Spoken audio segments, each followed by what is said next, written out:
Ladies and gentlemen, welcome to Nigerian Exchange Group Event Center. At Nigerian Exchange Group, your comfort and safety is our priority. As part of our health and safety policy, please listen to the following announcements. For your convenience, the restrooms are located to your right, just outside the door of this event hall. In the unlikely event of an emergency, 2 exits have been provided for your use. A stairway that you can access from the lift lobby just before you enter the event center.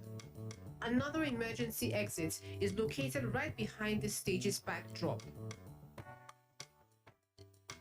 The door can be opened by pushing the handle. Please do not use the elevators during an emergency. Rather, locate the nearest exit from where you are sitting in a calm and orderly fashion.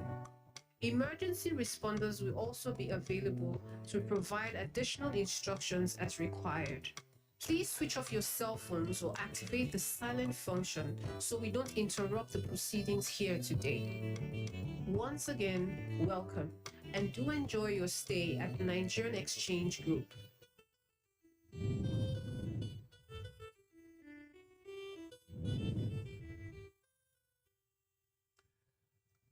Right, welcome again. And I should say on behalf of the NGX, Regulation Limited and the Financial Reporting Council of Nigeria, you're all welcome to this very important, and I would dare say momentous occasion on the African continent. I welcome everyone in the room. You're welcome to the NGX Group House here in Lagos, and to all those who are joining us virtually from across the world, you're also very warmly welcome. We look forward to being informed today and appreciating to a greater extent what I think not just influences financial decisions, but indeed the entire planet. So today, as I was preparing for this, I thought to myself, how best do we capture what we're doing today? And I came up with this phrase: we're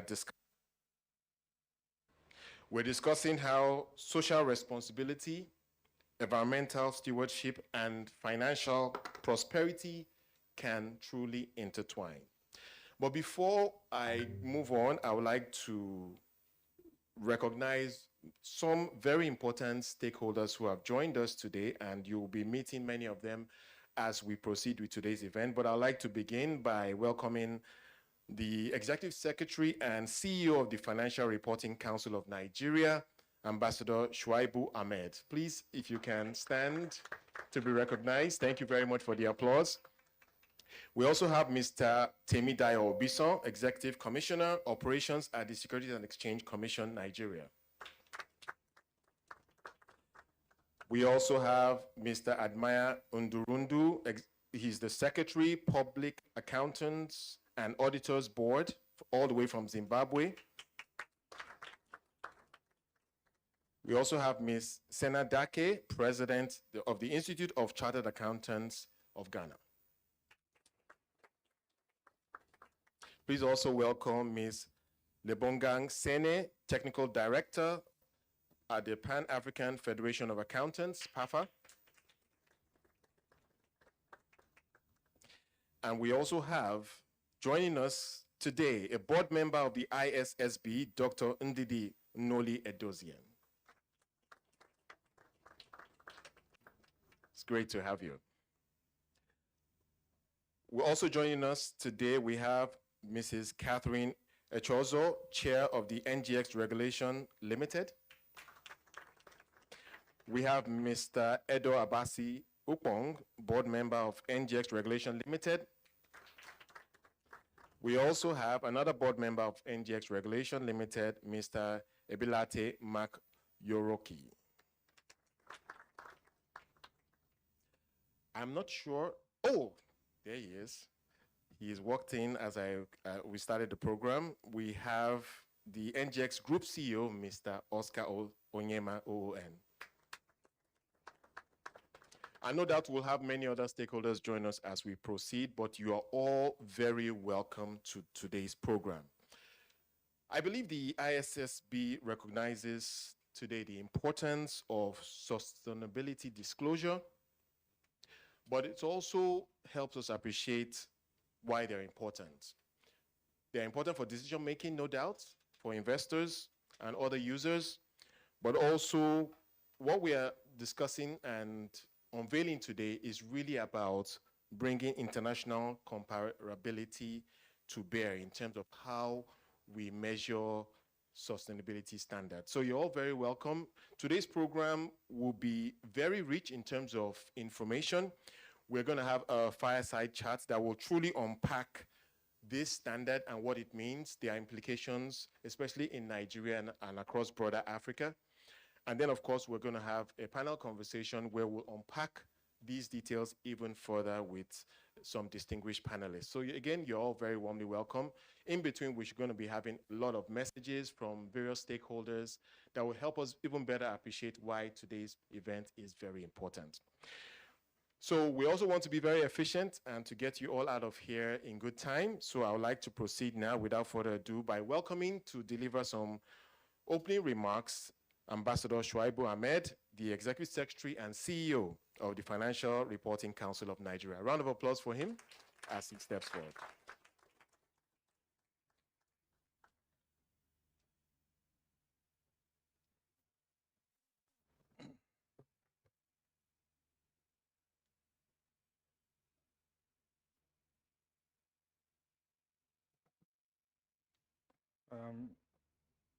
I also have to be efficient with time, as you said.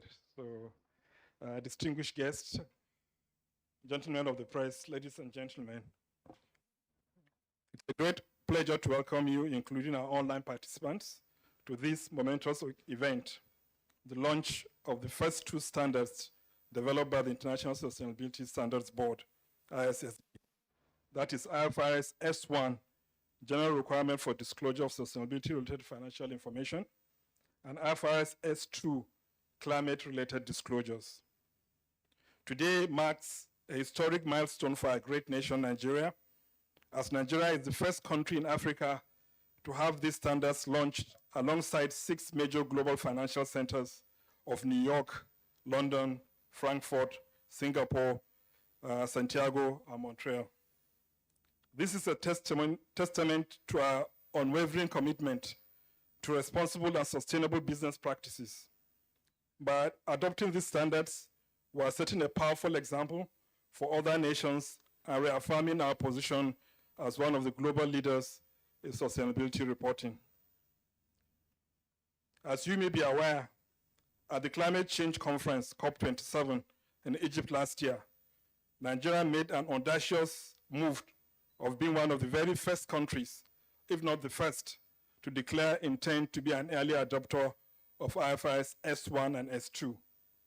The country also actively participated during the consultation and exposure draft stage, leading to the development of these two standards being launched.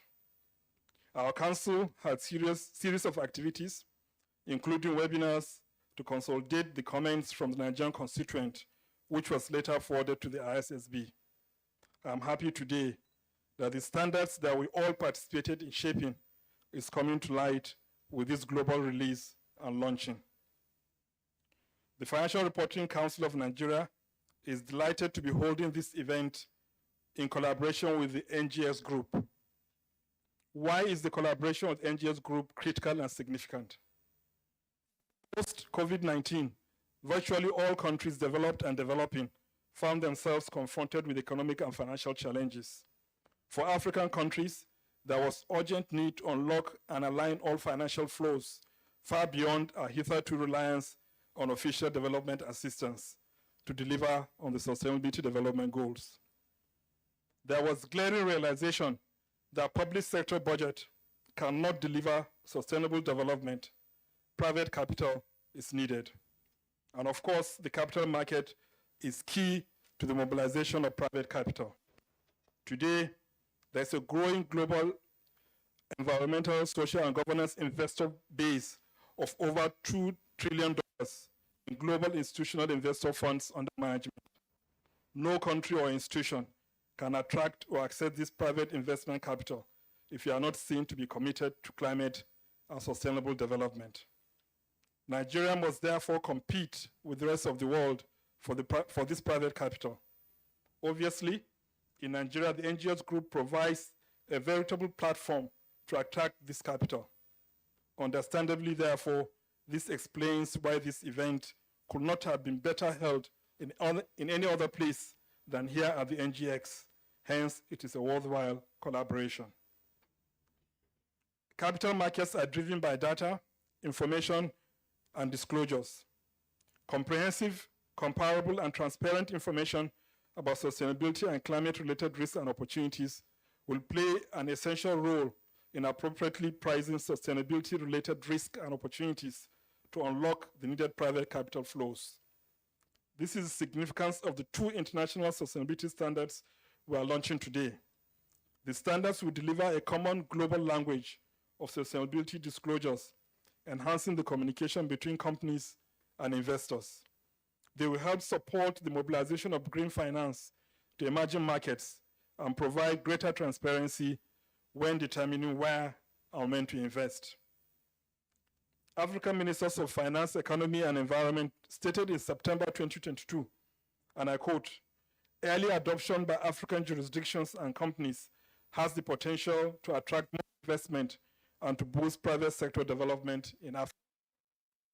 We went further to underscore the urgent investor need for enhanced sustainability-related financial disclosure in the African region that can drive better investment decisions and contribute to development of strong African capital markets.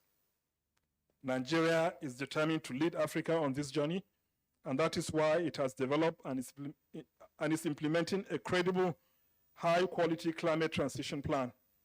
It has enacted the Climate Change Act in 2021. It has established the National Council on Climate Change with the President as chairman. It has established the Climate Action Plan on Climate Change. The government has gone a step further to set up the Adoption Readiness Working Group to get Nigeria properly prepared for the adoption of the international standards being launched. The membership of the Adoption Readiness Working Group is all-encompassing, comprising the Financial Reporting Council, the primary regulators, Central Bank, PENCOM, NICOM, the Securities and Exchange Commission, NGX, Professional Accounting Organization, the Big Four firms, and the academic community. This group was officially inaugurated by the Permanent Secretary of the Federal Ministry of Industry, Trade and Investment on the 6th of June this year. Today's event provides the momentum for accelerated work by the Adoption Readiness Working Group and indeed all stakeholders for us to deliver on our commitment as a country. Ladies and gentlemen, as we embark on this transformative journey, let us remember that the effective implementation of the ISSB standards in Nigeria requires not only commitment, but also collaboration at all levels. I encourage all stakeholders to actively engage in the standard setting process, to provide feedback, and to contribute to the ongoing development of future standards. Together, we can shape a reporting landscape that truly reflects the needs of our diverse stakeholders and drives sustainable development. On this note, I'm delighted to see such a diverse and esteemed audience gathered here today. We have representatives from the regulatory bodies, professional associations, preparers of financial statements, standard setters, civil society organizations, and the academic community, and many more. This convergence of stakeholders underscores the importance and urgency of addressing sustainability challenges collectively. It is through collaboration and shared knowledge that we can drive meaningful change and create a more sustainable future. Nigeria, while determined to lead the way for Africa, believes in the power of continental and regional partnerships. Africa is now determined to work as a group, as a team, to mainstream her voice in global standard setting rather than being standard takers. The ISSB can testify to Africa's strong participation in the development of these first two set of standards. Early this month, in June 2023, Nigeria, in collaboration with the International Sustainability Standards Board, organized the African region sector-specific capacity building workshops on sustainability reporting in the areas of power, oil and gas, telecoms, and financial services. This was attended by 6 African countries and over 1,500 participants. This continental and regional partnership is further demonstrated today by the presence of Ms. Admire Nduruduru, the Chief Executive Officer of the Public Accounts and Auditing Board of Zimbabwe, Ms. Sena Dek, President of the Institute of Chartered Accountants of Ghana, and Mrs. Sene Lebobank, Technical Director of the Pan-African Federation of Accountants from South Africa. We are extremely delighted to have you with us this morning. In conclusion, I want to restate my warmest welcome to each and every one of you. Today's launch of the ISSB Standards in Nigeria marks a significant milestone in our journey towards a more sustainable future. Let us embrace this opportunity to collaborate, to learn, and to collectively work towards a world where sustainability is ingrained in every decision we make.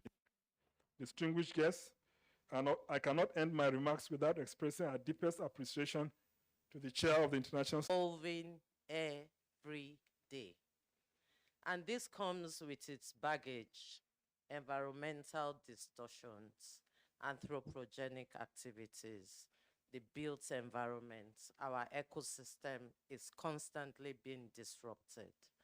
Now, with these standards, we are able to regulate both ourselves, the public sector, and the private sector.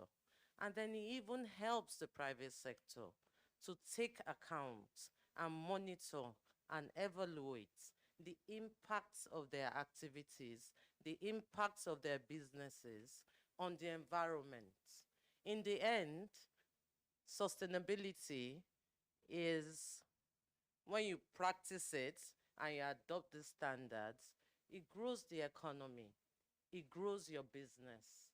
Because what you have done wrong today, you will not do wrong tomorrow. And I am speaking on behalf of the government today. There's political will. We have a 6-pillar agenda in Lagos State: transport, health, environment. Environment was put at number 3 in conjunction with health. That shows political will. These standards will be adhered to. We will try and make a policy out of it. If need be, even enforce it in the private sector. Because this environment we all live in has been given to us to hold in trust for our generations yet unborn. Thank you very much. I commend this initiative again, and I hope indeed it will be sustainable, because we know our systems, we know our clients. It takes passion, it takes resilience, it takes grit to ensure that we achieve our goals. Thank you very much.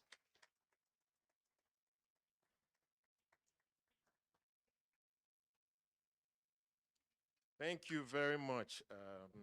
Great message from Lagos State, and I'm sure corporate Nigeria should be taking notice that Lagos means business when it comes to protecting the environment. So if you decide to continue to do business here, you want to certainly adopt these standards. They will help you in complying with the standards of the state. So now we want to move on to our first interactive conversation for the day. I mentioned earlier we're going to be learning quite a bit. So we want to begin by trying to appreciate what the adoption of the ISSB standards really mean for Nigeria and broader Africa.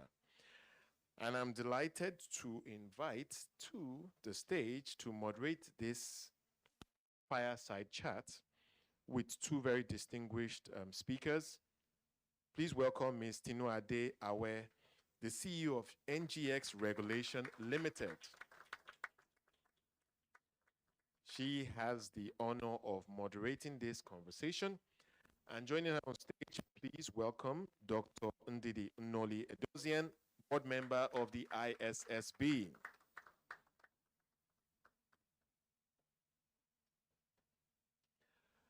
And also joining Dr. Ndidi is Dr. Ehanyi Ayahara. He's the Directorate of Accounting Standards, Public Sector at the Financial Reporting Council of Nigeria. He's also the chair of the Adoption Readiness Working Group. Please, a round of applause for him. All right, so Tino, I think you are in good hands. These are certainly people who can break this down for us. I hand it over to you. Thank you very, very much, Wally. And good morning to all the distinguished guests in the house. I would like to stand on existing protocols. And good morning, good afternoon, good evening to our guests online, because this is a hybrid event. I'm really pleased to be joined by my friends. I think I can call them my friends now. Dr. Ndidi Noliedozen, ISSB board member, as well as Dr. Ehanyi Ayahara, who is the head of the Directorate of Public Standards, Financial Reporting Public at the FRC. So I think we've had a very good stage set for the conversation that we're about to have. And I think we can just dive straight into it. So Ndidi, I'm going to start with you. There might be people here, or perhaps online, wondering what is the ISSB? Why are we here? What's the big deal about these standards? How did we come about these standards? And what exactly is happening? So I really would like you to help us to properly situate the standards, help us to properly situate the ISSB and what the ISSB is trying to do. Thank you very much. Thank you very much, Tinu. And I want to acknowledge as well that indeed we have become friends in the preparation and the working towards this. The Financial Reporting Council in Nigeria, NGX RegCo, as I keep being reminded, have been great partners to the International Sustainability Standards Board and the IFRS Foundation as we have worked towards this. And I think the most important thing in terms of situating and locating this is the ISSB, believe it or not, the International Sustainability Standards Board was born at COP26.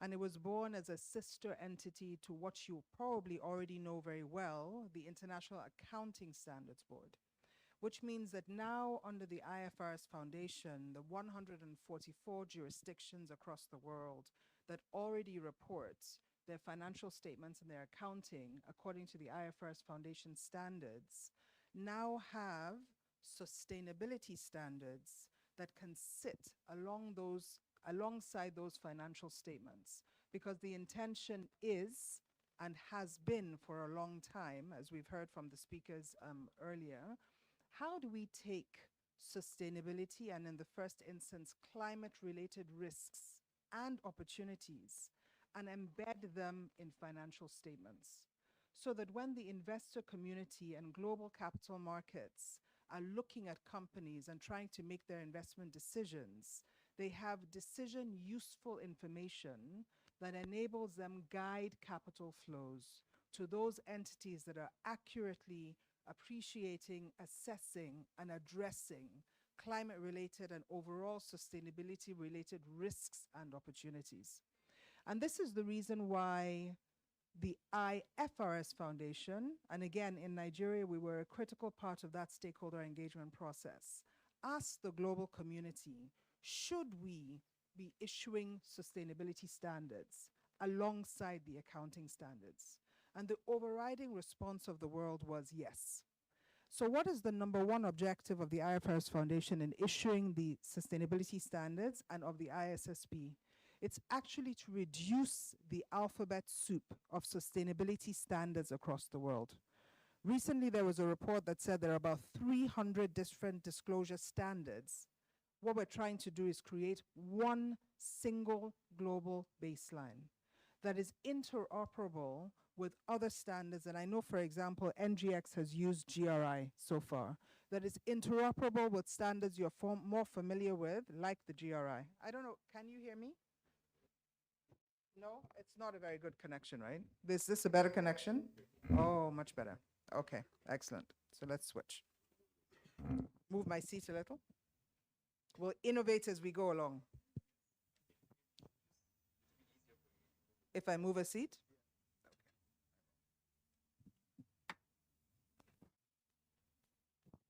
And so I'll bring this rapidly to a close in the context of, so how is it, would you prefer me to use this? So the ISSB was born at COP26. And to the world's surprise, again, at COP27, guess what country was announced on main stage as an early adopter of the standards, as the first out of the stable, not just in terms of saying, we see this coming and we want to be ready and prepared. And preparedness from the perspective of capacity building. So actually one of the first global capacity building programs from an industry-specific point of view was hosted in June as a Pan-African program attended by 1,500 issuers and preparers, and it was hosted again. This is the reason why we've become friends. And I add ambassador to this, because we've been working on not just the adoption of the standards, but ensuring that we're building the appropriate capacity and that we're providing the necessary insight. And the whole standards, and you will hear about this a lot, and I'll close here, are built to ensure that we are reducing the cost and burden of reporting. So the standards, and they have been launched today, so they're available on the IFRS website, IFRS Foundation website, are built with scalability and proportionality in mind. It's not just about the larger listed companies. It's also about the smaller entities that make up the value chain. So when you talk about climate, for example, and you talk about emissions, we're all going to learn a lot more about what Scope 1, Scope 2, and Scope 3 means.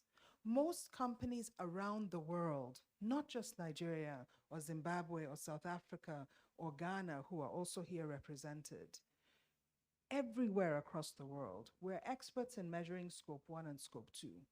But guess where the majority of emissions are? On average, 70%, sometimes 90%, it's Scope 3.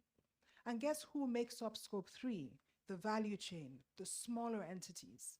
And so these standards have been written in such a manner that they are proportionally applicable, and they take into consideration the size of entities and ensure that there is no undue cost or burden of reporting on those who are using these standards.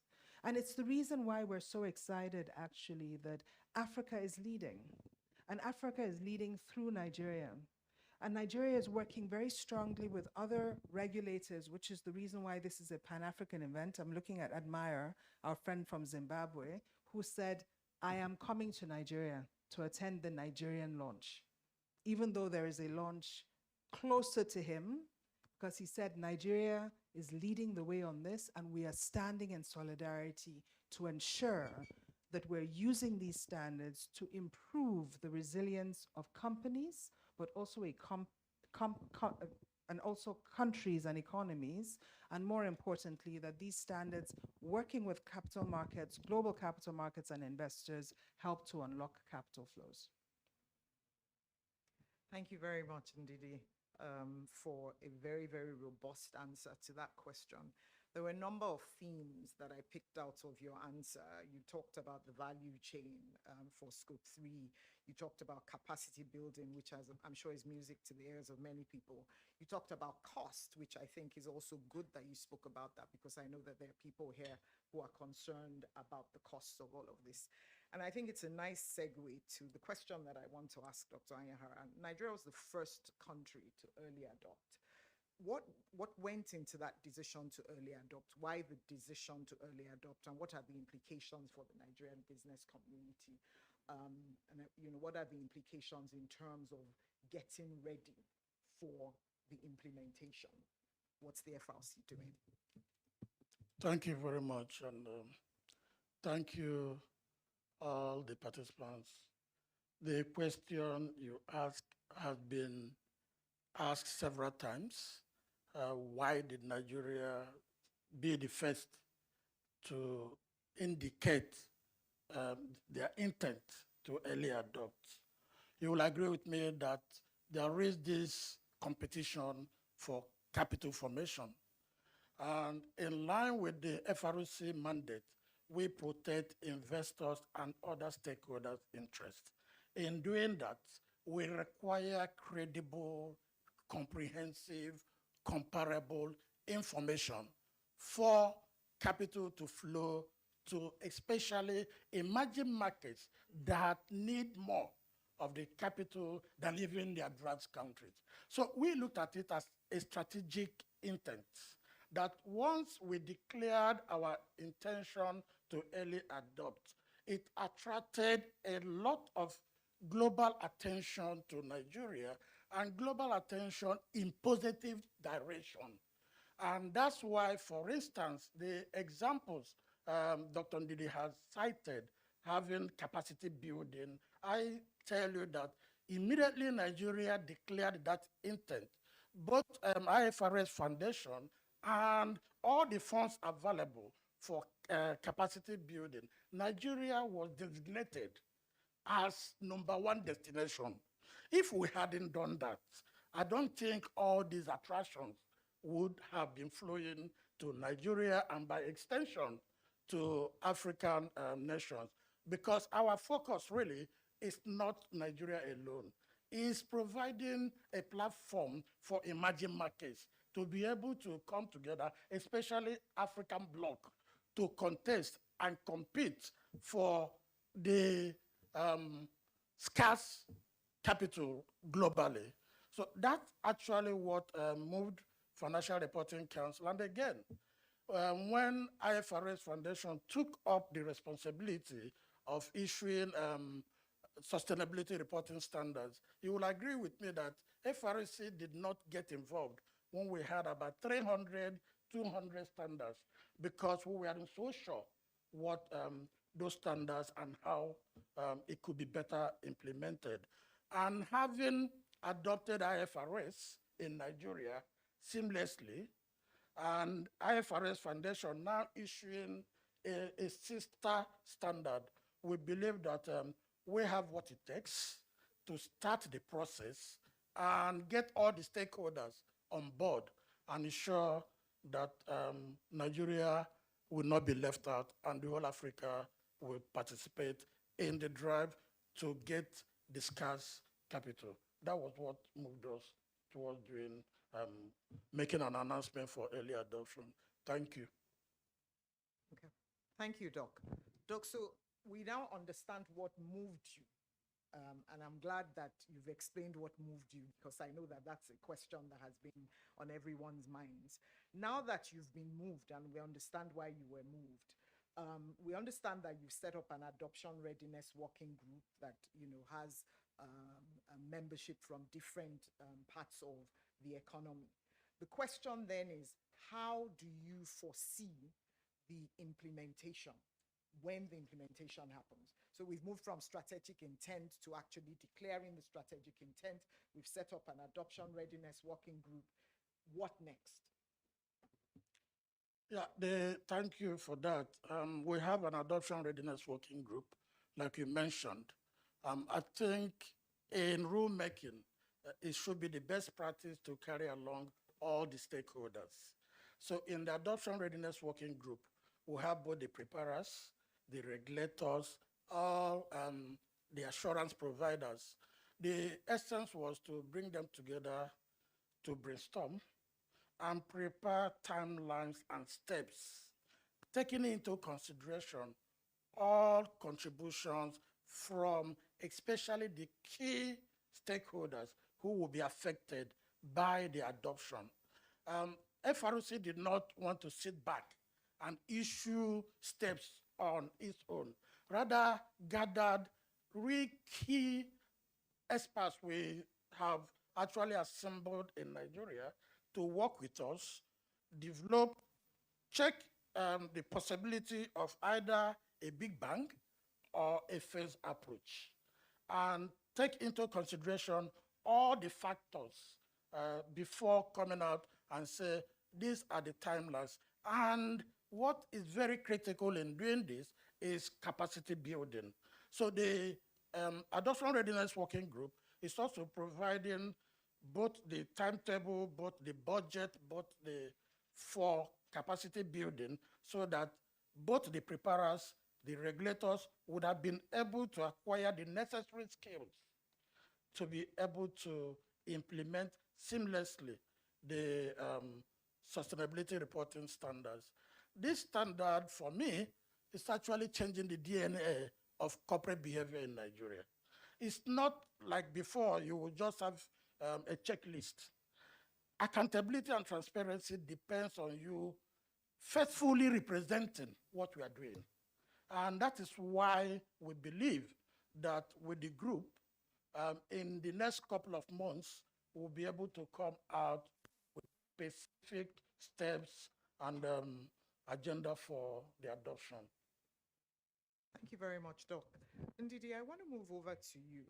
So Doc has raised a number of issues. He talked about the working group, capacity building being very important, the importance of a timeline that is influenced by those who are going to be affected by the standards and what have you.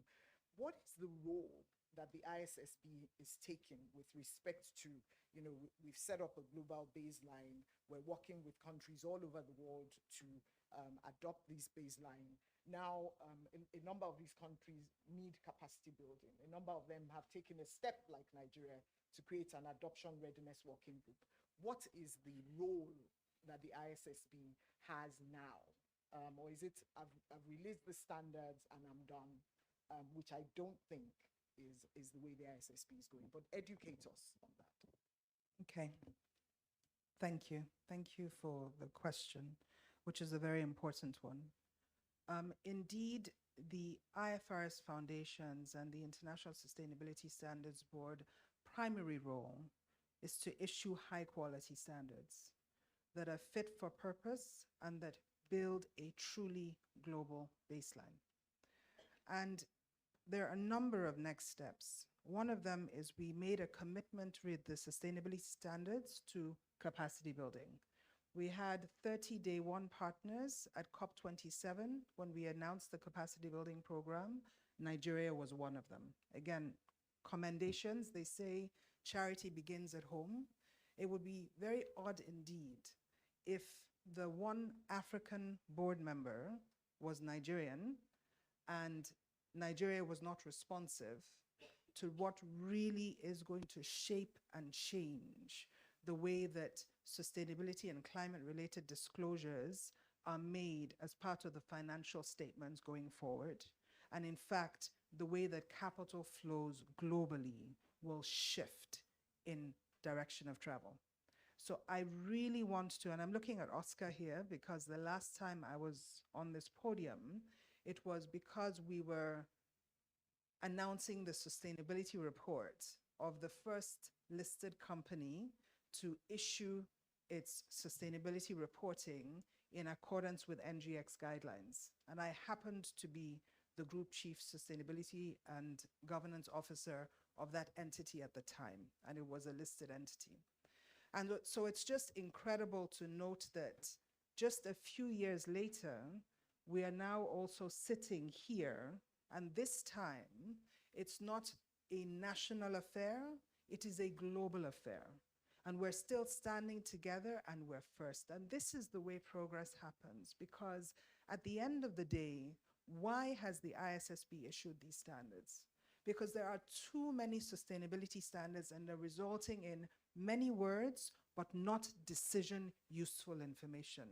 And the global investor community has said we need decision useful information that takes into cognizance sustainability related risks and opportunities, and that helps companies actually better manage their affairs.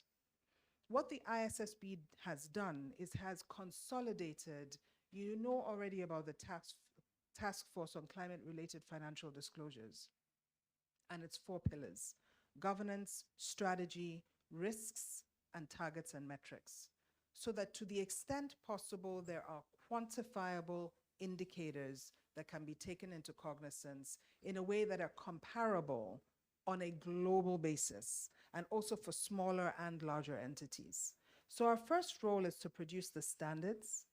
The second is really to provide and support on capacity building and make sure that we put the knowledge out there. So the standards will be released with basis for conclusions, illustrative examples, guidance, and we will continue to develop educational material. One of the things that I say very often is Africans are among the smartest people on the planet. I'm just looking at my daughters. I didn't realize they came. Thank you. And the sustainability standards are written in the language of the accounting standards, which is incredible because the accounting profession tells me that they're losing talent because apparently accounting is boring. And so sometimes I joke and I say, these standards, because they're issued by the IFRS Foundation, are going to be very familiar to accountants. And as Professor Mervyn King has often said, he said in his books that accountants can save the world. So we're hoping that within the organization, a very rich and diverse and wealthy sustainability professionals will partner with a very deep and well-versed accounting professionals, and that the chief financial officer will evolve into becoming something like a chief value officer, and that the sustainability standards will actually help us understand our business models better and ensure that the board, because it is the board that must take responsibility and accountability for its sustainability related risks. So hopefully these standards will help us achieve some of that. And then there is a third part I want to talk about in terms of what is the ISSB doing, and this is where I'll stop. So we've issued S1. S1 are like IAS 1, IAS 8 if you're accountants. So they are the basic foundation, they are the common language that everyone can use, and they are designed to be used in conjunction with S2. And S2 is the standard that will actually come into force first. So to give you an idea of the kind of transitional reliefs that have been built in, there are two standards. They're designed to be used together, but there is a relief of 1 year as recommended by the ISSB on S1. So it will be available for use, but it's S2, which is climate related, that becomes mandatory first. And even within S2, Scope 3, which is the most difficult to measure, is also given a transitional relief of 1 year. So the standards are really being released in such a manner that they're easy to apply in stages in accordance with size. And what happens after that? Climate first and not climate only is what we've always said. What is very important for Nigeria and for Africa is the social. So let me end by reminding you that there is a request for information out there on the IFRS Foundation website. The deadline for that is September the 1st. In order to ensure that as Nigerians and as Africans, we are standard setters and co-standard setters, not just standard takers, it's very important that you issue and also participate in providing commentary in the shaping and the writing of those standards. Because what is different about these standards is they're actually written collaboratively. And the board responds to feedback and input that it receives in order to write the standards. So the more that you give input, the more likely it is that those standards are suited to what is needed by the African continent overall. Thank you very, very much, Ndidi, for that really robust response about what the ISSB is doing. So we're seeing capacity building, we're seeing transitional reliefs built into the standards themselves, so that, and then we're seeing some scalability that allows countries to domesticate the standards in the best way for them. I think I've been told that we have just 5 minutes, but I do have a question for Dr. Anyahara, and that's this. So, Doc, there are people sitting in the room or listening to us, and they sit on boards, and they're wondering, what do I do? Admire has come from Zimbabwe. He says he wants to watch how Nigeria is launching. And I'm sure if he doesn't only want to watch, he would like to take some messages back.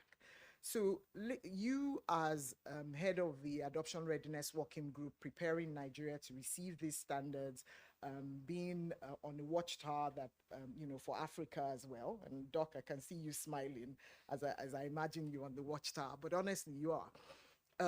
What should boards, as the directing minds, the top of the corporate entities, what should they be doing now? in preparation for what's coming down the pike? Thank you very much. I think that's a very beautiful question because if there is no buy-in at that level, all the efforts would not materialize. And that is why I appreciate that the board needs to drive the adoption. The board needs to create a committee that will superintend the process of adoption. And what is making me so comfortable about the adoption when people are thinking it is going to be a little bit tasking is that we have passed through this road before. We have done IFRS adoption. We have also issued corporate governance codes where the boss drive. So I have looked at it and say that apart from the fact that globally all of us are adopting at the same time, the adoption process is quite as simple and the experience has been built. We will be coming up asking for adoption readiness tests, listing criteria, listing expectations, listing things that ought to be put in place. What drives this sustainability reporting is data. And it's not just data, the data generated from your basic activities. You will not just do a different thing and write a different thing. So remember, we are talking about accountability, we are talking about transparency. So we have to set structures. It will affect infrastructure, it will affect skills, it will affect the way we do things. So that's why I'm saying it's completely rewriting our DNA. We have to do businesses to ensure that we do not jeopardize tomorrow. And once we have done it, we do a corporate report that will portray what we are doing. And in that case, it can only be driven by the board. And if you don't have, they say what is not measured cannot be managed.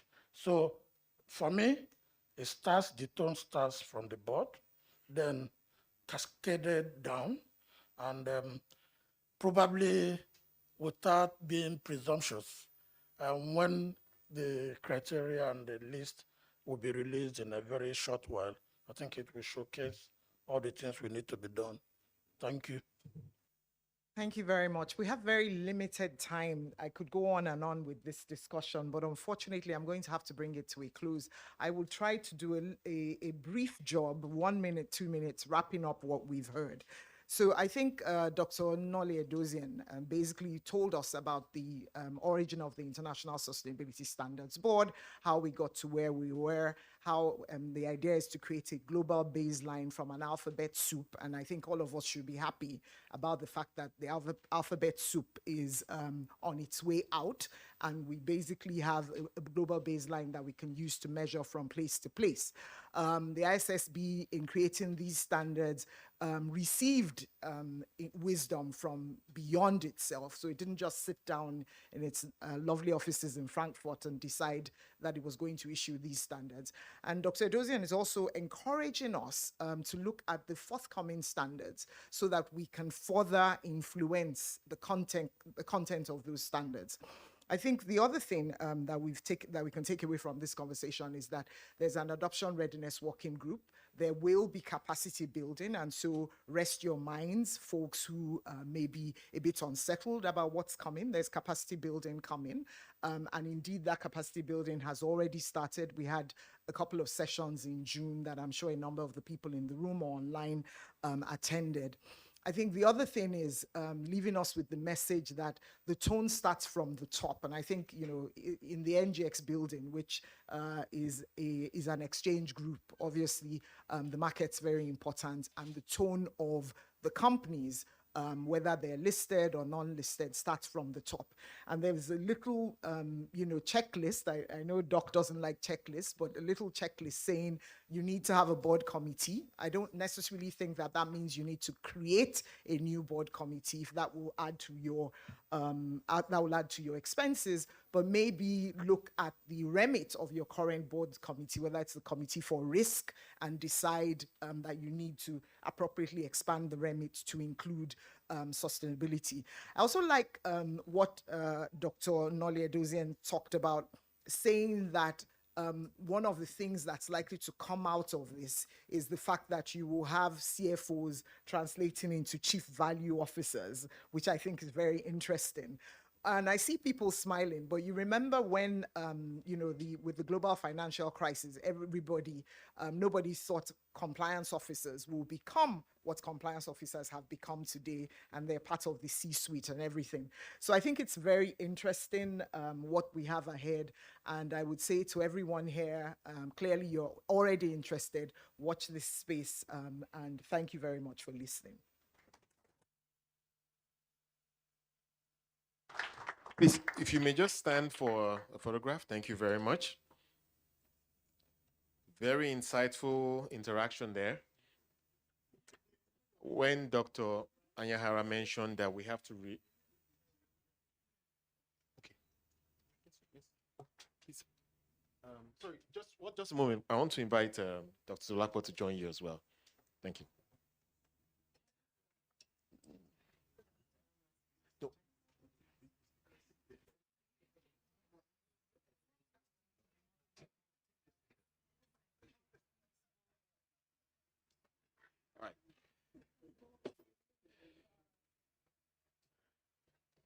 I was saying when Dr. Anyahara mentioned that we have to rewrite our DNAs, it sounded like a lot of hard work is coming. But then I think they balanced it off and said it's going to be data-driven, so we don't have to break down the office buildings and build up again. Well, I guess as we continue to find out more, we'll know what exactly it's going to take to comply with these standards. Please, another round of applause for the panel. Thank you very much for the insights. We'll now take a few more messages from many of our partners and stakeholders. So I turn your attention again to the screen.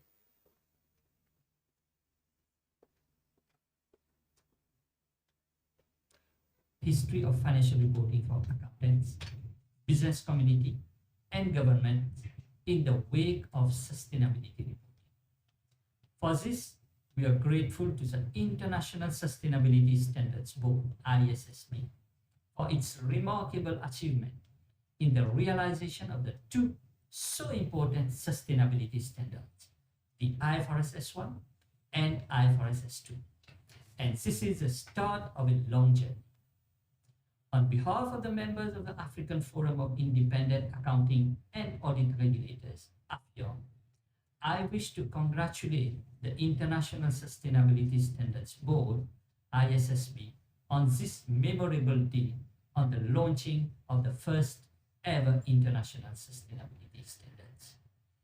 I also extend my congratulations to the Financial Reporting Council of Nigeria of its laudable decision to adopt the IFRS Sustainability Disclosure Standards.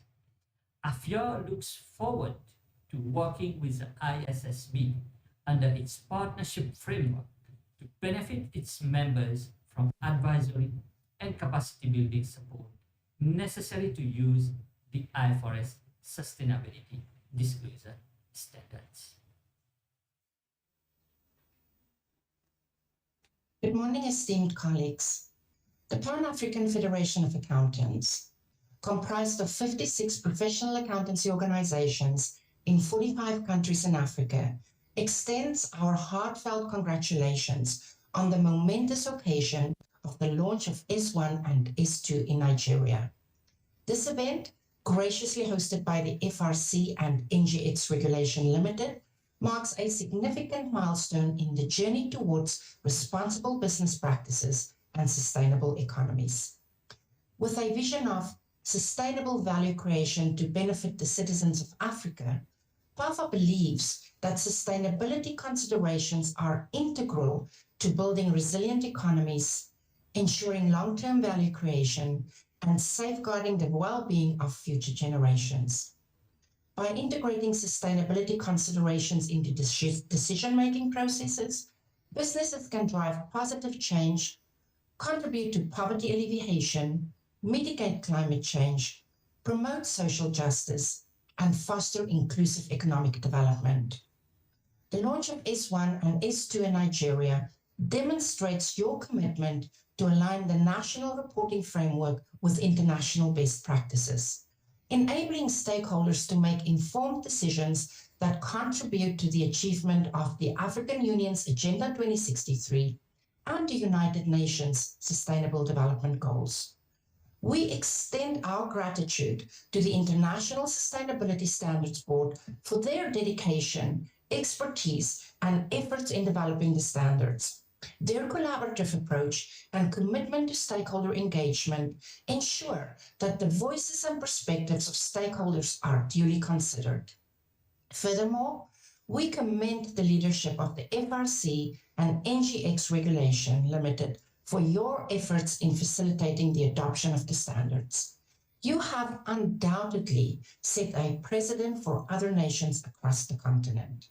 Let us join hands, collaborate, and leverage the power of the international sustainability standards to forge a brighter future for Africa. Thank you.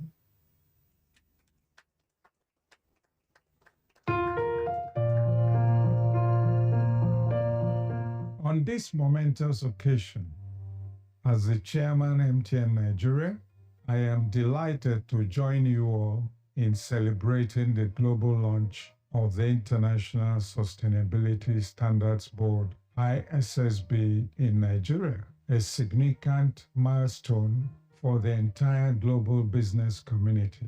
MTN is honored to support Nigeria's mission as an early adopter and to be a proud member of the Financial Reporting Council of Nigeria's ISSB Adoption Readiness Working Group, AWRG. Our decision to embrace the ISSB standards underscores our commitment to responsible and sustainable business practices. We firmly believe that it is our duty as corporate leaders to take decisive action towards a more sustainable future. By being at the forefront of this movement, we look forward to other organizations, both locally and globally, joining us in adopting these standards. The key to the success of the standards lies in the development, implementation, and widespread adoption. It is not enough for us to simply endorse these standards. We must demonstrate our dedication through action. This means integrating sustainability into our corporate culture, strategic decision-making processes, and performance evaluations. It means empowering our employees to embrace sustainability principles and encouraging them to contribute innovative ideas and solutions.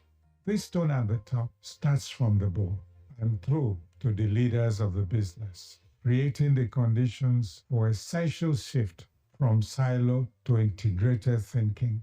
By fostering a culture of sustainability, we create an environment where the adoption of ISSB standards becomes more than a compliance requirement, but a part of our DNA. Then this commitment must continue beyond our organization. We must engage with other stakeholders, including suppliers, customers, investors, and the wider community to collectively address the pressing environmental, social, and governance challenges we face globally. It is also crucial to recognize that adopting the ISSB standards goes beyond reporting. It encompasses a holistic approach to sustainability, integrating environmental and social consideration into our business strategy. We are not only safeguarding our planet and enhancing social well-being, but also driving long-term value creation and resilience. By communicating this transparently, we simultaneously build trust and collaboration with our stakeholders, while also paving the way for a ripple effect, influencing industries to incorporate sustainability and causing real change in our world. In conclusion, today's celebration marks a new chapter in the journey towards global sustainability. Let us embrace this moment as an opportunity to learn and collectively work towards a more sustainable future. Together, we can create a movement that reshapes the business landscape and leaves a positive legacy for generations to come. Thank you all for being a part of this remarkable journey towards a sustainable world.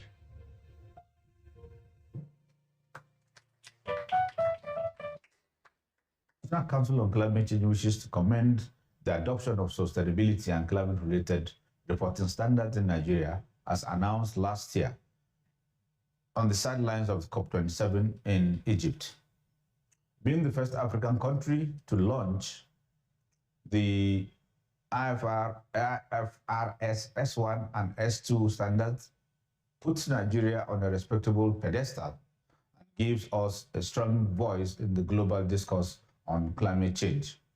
This is a proactive action on the part of the Financial Reporting Council of Nigeria and market regulators on maintaining integrity and transparency. The standards will significantly improve investor confidence, especially in attracting the much-needed climate financing in support of Nigeria's ambitions on the journey to net zero. The recently concluded Climate Finance Summit in Paris underscores the importance of this event that we are witnessing today. In the words of President Tinubu, this will not be business as usual. In the global cooperation against the adverse impact of climate change, the National Council on Climate Change strongly identifies with this historic event and seeks to deepen its partnership with the Financial Reporting Council of Nigeria, the Nigeria Exchange Group, Securities and Exchange Commission, market regulators, and the private sector in operationalizing the Climate Change Act 2021. Under this act, all public and private entities with staff strength of 50 and above are expected to demonstrate and report on the activities of climate change that they've implemented in the year round, and in addition to financial disclosures. The standard set out in IFRS S1 and S2 aligns with this requirement under the Climate Change Act 2021. I note with delight and deep appreciation the untiring effort of the Financial Reporting Council of Nigeria, NGX, and others in bringing this invaluable set of standards on behalf of the government and good people of Nigeria. I must confess that this initiative has made the work of the National Council on Climate Change much easier. I thank you immensely for your commitment. It is noteworthy also that the market confidence enabled by these standards will enhance the success of the evolving carbon market in Nigeria, as well as the regulatory framework for its development and implementation in Nigeria, which are both currently at advanced stages of development. The last Friday, the National Council on Climate Change released the first initial regulatory guidance, which is predicated on the cooperative approach and the rule book of Article 6 of the Paris Agreement. We expect that the private sector will be at the center of all of this, and we highly encourage their active participation in the carbon trading that will soon be in place in Nigeria. I thank the organizers of this event for the rare privilege to participate in this momentous occasion of the launch of the IFRS S1 and S2 disclosure standards. I wish to assure you of our continued engagement towards actualizing our shared aspirations and obligations in the global effort at addressing the adverse effects of climate change, one community at a time. Thank you and God bless.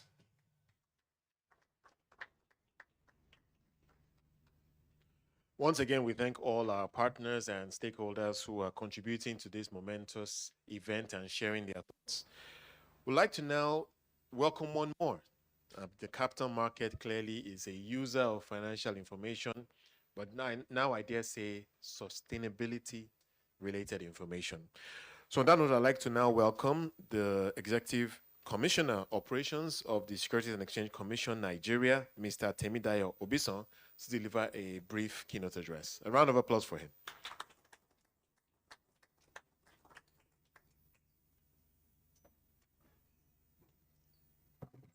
Good afternoon. Yes, good afternoon. Firstly, I'll just make 3 quick comments. One, I bring greetings from the Director General, Securities and Exchange Commission, who himself will have wanted to be here. And I'm sure we didn't know there was the option of sending tele-recorded messages. He will have really, really wanted to do that in person. 2, in the interest of time, I'll stick with the already adopted protocol, but I must recognize the Board of Management of NGX RegCo and the FRCN, led by the ES and the CEO. Please, a round of applause for them for the work they have done, which we duly acknowledge. The third one is not an icebreaker. I've been listening to all the messages, and the word momentous has been mentioned 6 times. I did a control find in the DG speech, and I found momentous twice. I was going to do a substitution, which I don't have his permission for. But I thought, why? Why not repeat it again? Because it's really a momentous occasion, and I think we should all acknowledge ourselves with a round of applause. So I'll just go straight into the DG's keynote address, to be read as written, nothing added and nothing taken away. It is an honor and privilege to be here today on this momentous occasion, number 1. There's no second one, that's the only one. I made sure there's no second one. The launch of the International Sustainability Standard Board's ISSB IFRS Sustainability Disclosure Standards, S1, IFRS S2, which serve as global baseline for global capital market sustainability disclosures. This is a significant milestone for our nation as we join the global movement towards sustainable and transparent financial reporting. Nigeria, like many other nations, faces pressing environmental and social challenges, and it is our responsibility to address these challenges and build a sustainable future for our people and our planet. The launch of the ISSB standards in Nigeria is a testament of our commitment to transparency, accountability, and sustainable development. The IFRS S1 and IFRS S2 standards provide a comprehensive framework for organizations to measure, report, and disclose their sustainability performance. IFRS S1 focuses on climate-related financial disclosures, recognizing the need to address the impacts of climate change on businesses and the financial markets. These standards enables organizations to communicate their climate-related risks, opportunities, strategies, empowering investors and stakeholders to make informed decisions that integrate climate considerations. IFRS S2, on the other hand, covers general sustainability-related disclosures, providing guidance on reporting environmental, social, and governance aspects of organizations. This standard ensures that organizations report on their broader sustainability impacts, such as resource usage, social impacts, human rights, and governance. By adopting IFRS S2, organizations can showcase their commitments to sustainable practices and foster trust with stakeholders. With your kind permission, IFRS S2 is being repeated, so I'll just use S1 and S2 because it's a bit of a tongue twister. The launch of these standards in Nigeria signals our readiness to embrace sustainability as a core value in our financial reporting practices. It sends a strong message to the global community that Nigeria is committed to transparently and responsibly business practices that prioritize environmental stewardship, social well-being, and good governance. Moreover, the ISSB standards provide a platform for Nigerian organizations to enhance their competitiveness and attract responsible investment. By aligning their reporting with international best practices, Nigerian businesses can demonstrate their commitment to sustainable development, which is increasingly sought after by investors and consumers alike. According to Allied Research in 2021, the market size of global sustainable finance was valued about 3.6 trillion. Projections indicate that it is expected to reach over 22 trillion by 2031, exhibiting a compound annual growth rate of 20.1% from 2022 to 2031. The potential pool of funds available for deployment in sustainable finance is truly vast. Nigeria, with its vast population of over 200 million and a GDP of in excess of $500 billion, is well positioned to attract significant financial investment while actively embracing sustainable practices. This presents a unique opportunity for the nation to unlock greater capital opportunities, highlighting the significant role Nigeria can play in the realm of sustainable finance. It is thus crucial to adopt the implementation of the ISSB IFRS Sustainability Disclosure Standards in a manner that facilitates easy adoption by local companies. This will enable them to align with the standards and bridge the gap with developed countries that have been preparing for decades.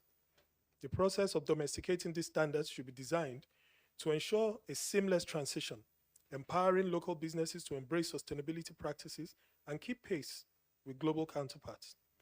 I would like to express my gratitude to the FRCN and all other stakeholders for their tireless efforts in ensuring the adoption of these pioneering standards. Their expertise, collaboration, and unwavering commitment have paved the way for a new era of financial reporting in Nigeria, one that integrates sustainability and drives positive change. As we launch the S1 and S2 standards in Nigeria, we embark on a transformative journey towards a more sustainable and resilient future. It is imperative that all organizations, investors, policymakers, and stakeholders embrace these standards and actively contribute to their implementation. Let us recognize that sustainability is not just a global goal, but it's a local imperative. Nigeria is endowed with vast natural resources, rich cultural heritage, and a vibrant population. It is our duty to protect and preserve these assets for future generations. By adopting the ISSB standards, we commit to responsible practices that will safeguard our environment, promote social equity, and foster economic growth. In closing, I invite all organizations in Nigeria and by extension, our other African countries who are here represented, to seize this opportunity to lead by example, to integrate sustainability into their financial reporting, and to inspire others to follow suit. Let us harness the powers of the ISSB standards to drive positive change, accelerate our sustainable development journey, and leave a lasting legacy for the generations to come. Together, we can shape a Nigeria that thrives on transparency, sustainability, and shared prosperity. Thank you for listening, and I wish you all very well.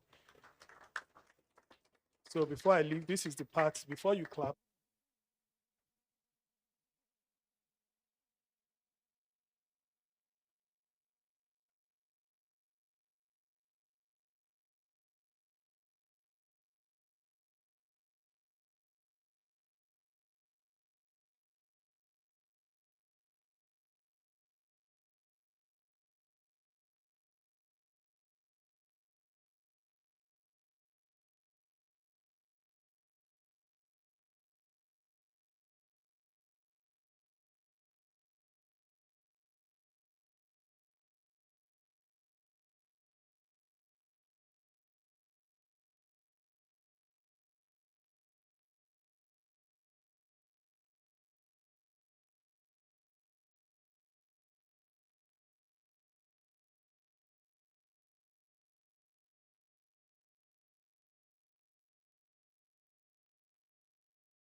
start the panel discussion, and I would like to call on Afia to start with the first question. As the Pioneer Chairman, can you explain the role you're going to play and how you can use the forum to work with other stakeholders in Africa to promote the mainstreaming and adoption of the standard? Thank you very much, and good afternoon to all participants, and congratulations to the IFRS Nigeria. Congratulations to the rest of the countries in the region, and lastly to the ISSB for this momentous occasion of the launch of. Why it's momentous? This is a global baseline, and the launch is happening today across the globe, and the globe includes Africa.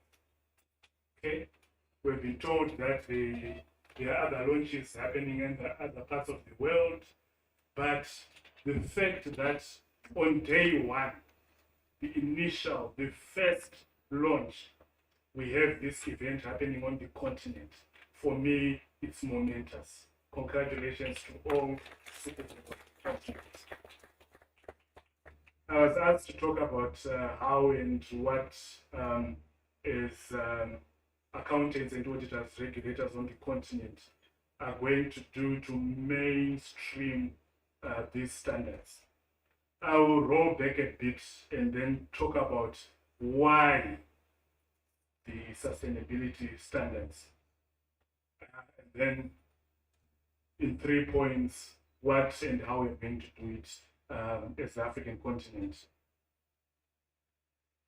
Here is what I believe. With sustainability, we are in the early stages of a climate industrial revolution. Okay, can I say that again? First stages of a climate industrial revolution. Our forefathers would have missed what happened during the industrial revolution, but all of us in this room, we are privileged to be here now when this revolution is happening. How is it a revolution? I'll give two examples. The issue of green energy, decarbonization, electrification of mobility. We have running on lithium batteries, of which as the continent we have lithium in abundance. So this is happening. This is a revolution. Why we are doing it, and it's momentous that this is happening at NGX, where we talking capital markets. We need finance or capital to flow to the global south. Okay? But as the capital is being priced for our region, in addition to the normal matrices that are used, there are 3 other ones that I will mention today that are added on to the cost of capital flowing onto the continent. The first one, and I think Nigeria and where I come from, Zimbabwe, this becomes lived reality. Payment risk. Will we be able to be paid back? We invest, can the money come back to where its source? Currency risk. So when I landed at the airport, there were these guys with bunches of cash offering to do a financial transaction. My first time in Nigeria, can we transact on the street? That's reality. It's lived reality. We have the same back home. The last aspect, or the last added risk, is policy risk. Policy inconsistency. We have it across the region. So that is lumped up as capital is priced. Here we are in the middle of a revolution. Do we want to add sustainability risk? Do we want to add governance risk to that cost of capital? So why we need this is to facilitate, encourage, and promote the flow of capital. So what are we doing as accountants and regulators? That was the question, right? How would you provide your forum to foster mainstreaming adoption? And you have 1 minute, please. Yes. So, things get interesting when accountants are involved, right? So, we talk. If people have spoken about accountability, they've spoken about transparency. But if we don't have matrices to measure transparency, to measure accountability, to measure the impacts, I think we'll be going around in circles. So what we're going to do, what are we doing? This whole architecture it needs a multi-sectorial approach. We need the accountants to create the standards, and the standards have been launched and are being launched in this momentous occasion. We need business to adhere to them and to test them. Lastly, the role of government. We need our governments to bless the standards. And as mentioned earlier, in September 2022, ministers of finance committed to early adoption of the ISSB standards. And we are here, business, the standard setters, and our governments already having blessed these standards. The last 3 points that I want to leave with the House.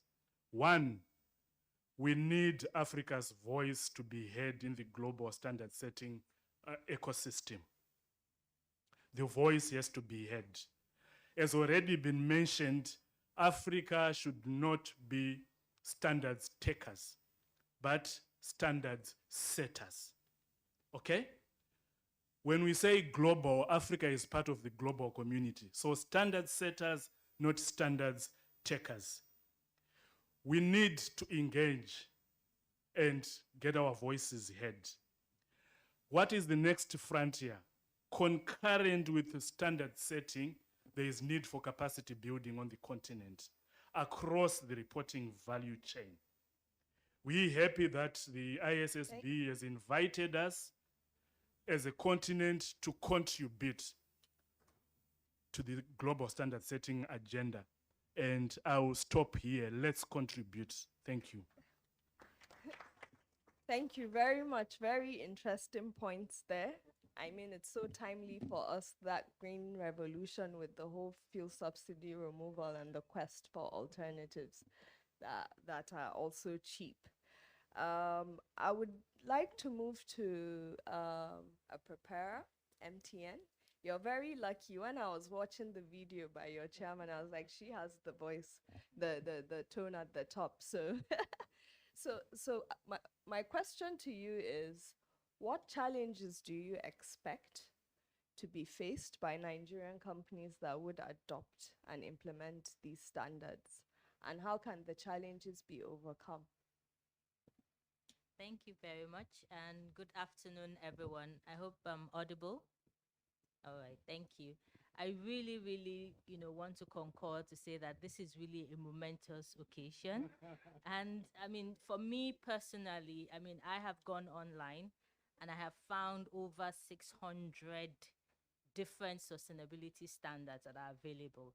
So to have one that encompasses, the needs and the requirements of both all of our stakeholders, I think is impressive, and it's the way to go.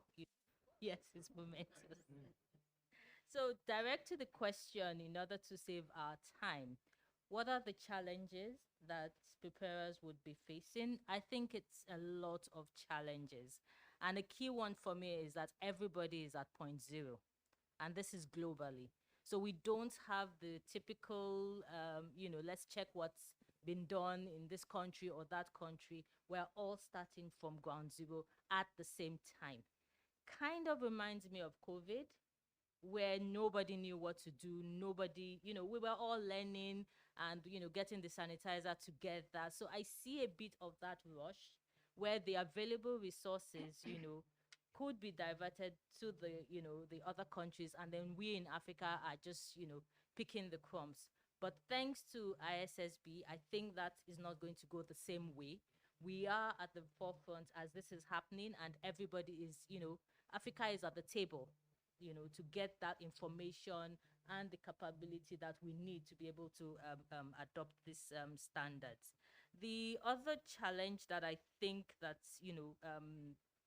we probably could be exposed to is availability of our data, particularly when we talk about scope 3, with the S2.